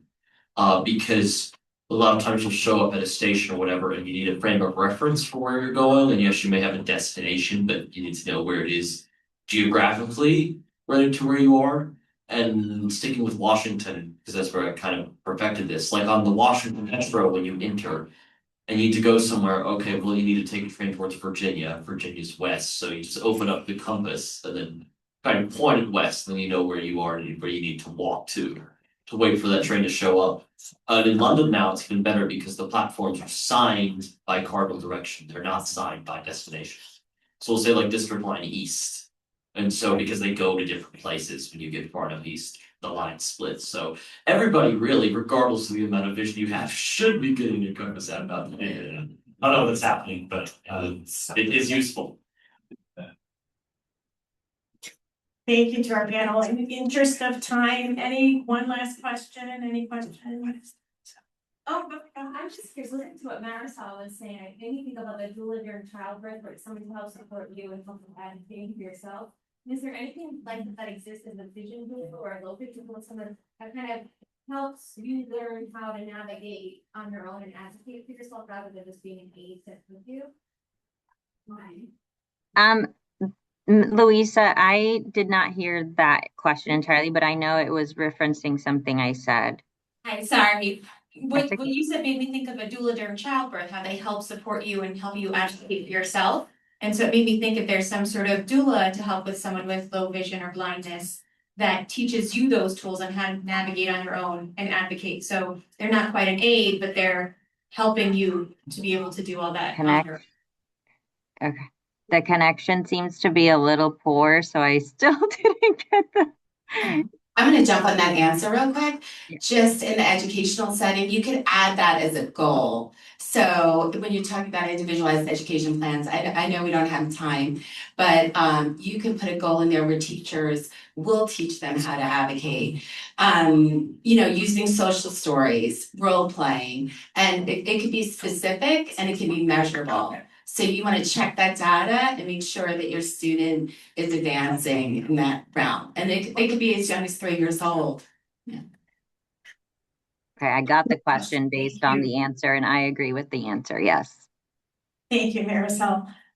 Thank you. Yeah, in the interest of time, and Dr. Mitton's got his coat on to go to our tour.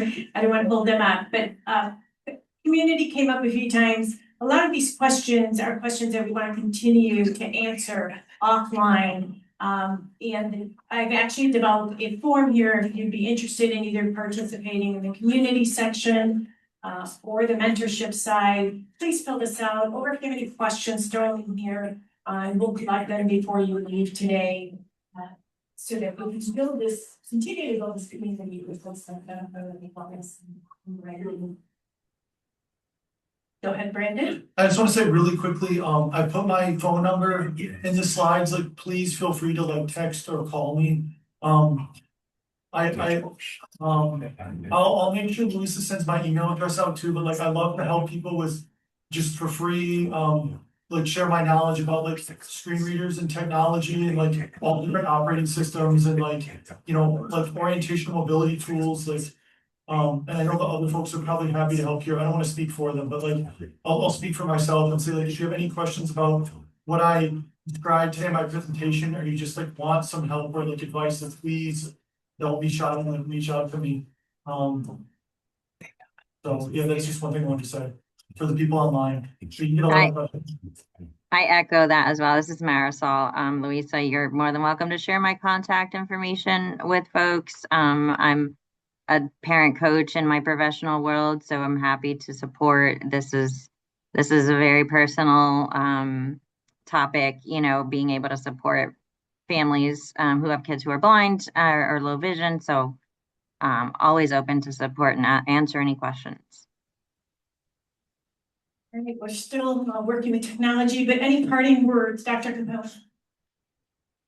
So for me, a huge thank you. First of all, I want to thank the PRRF team, Stephanie, Luisa, Heather, Donna.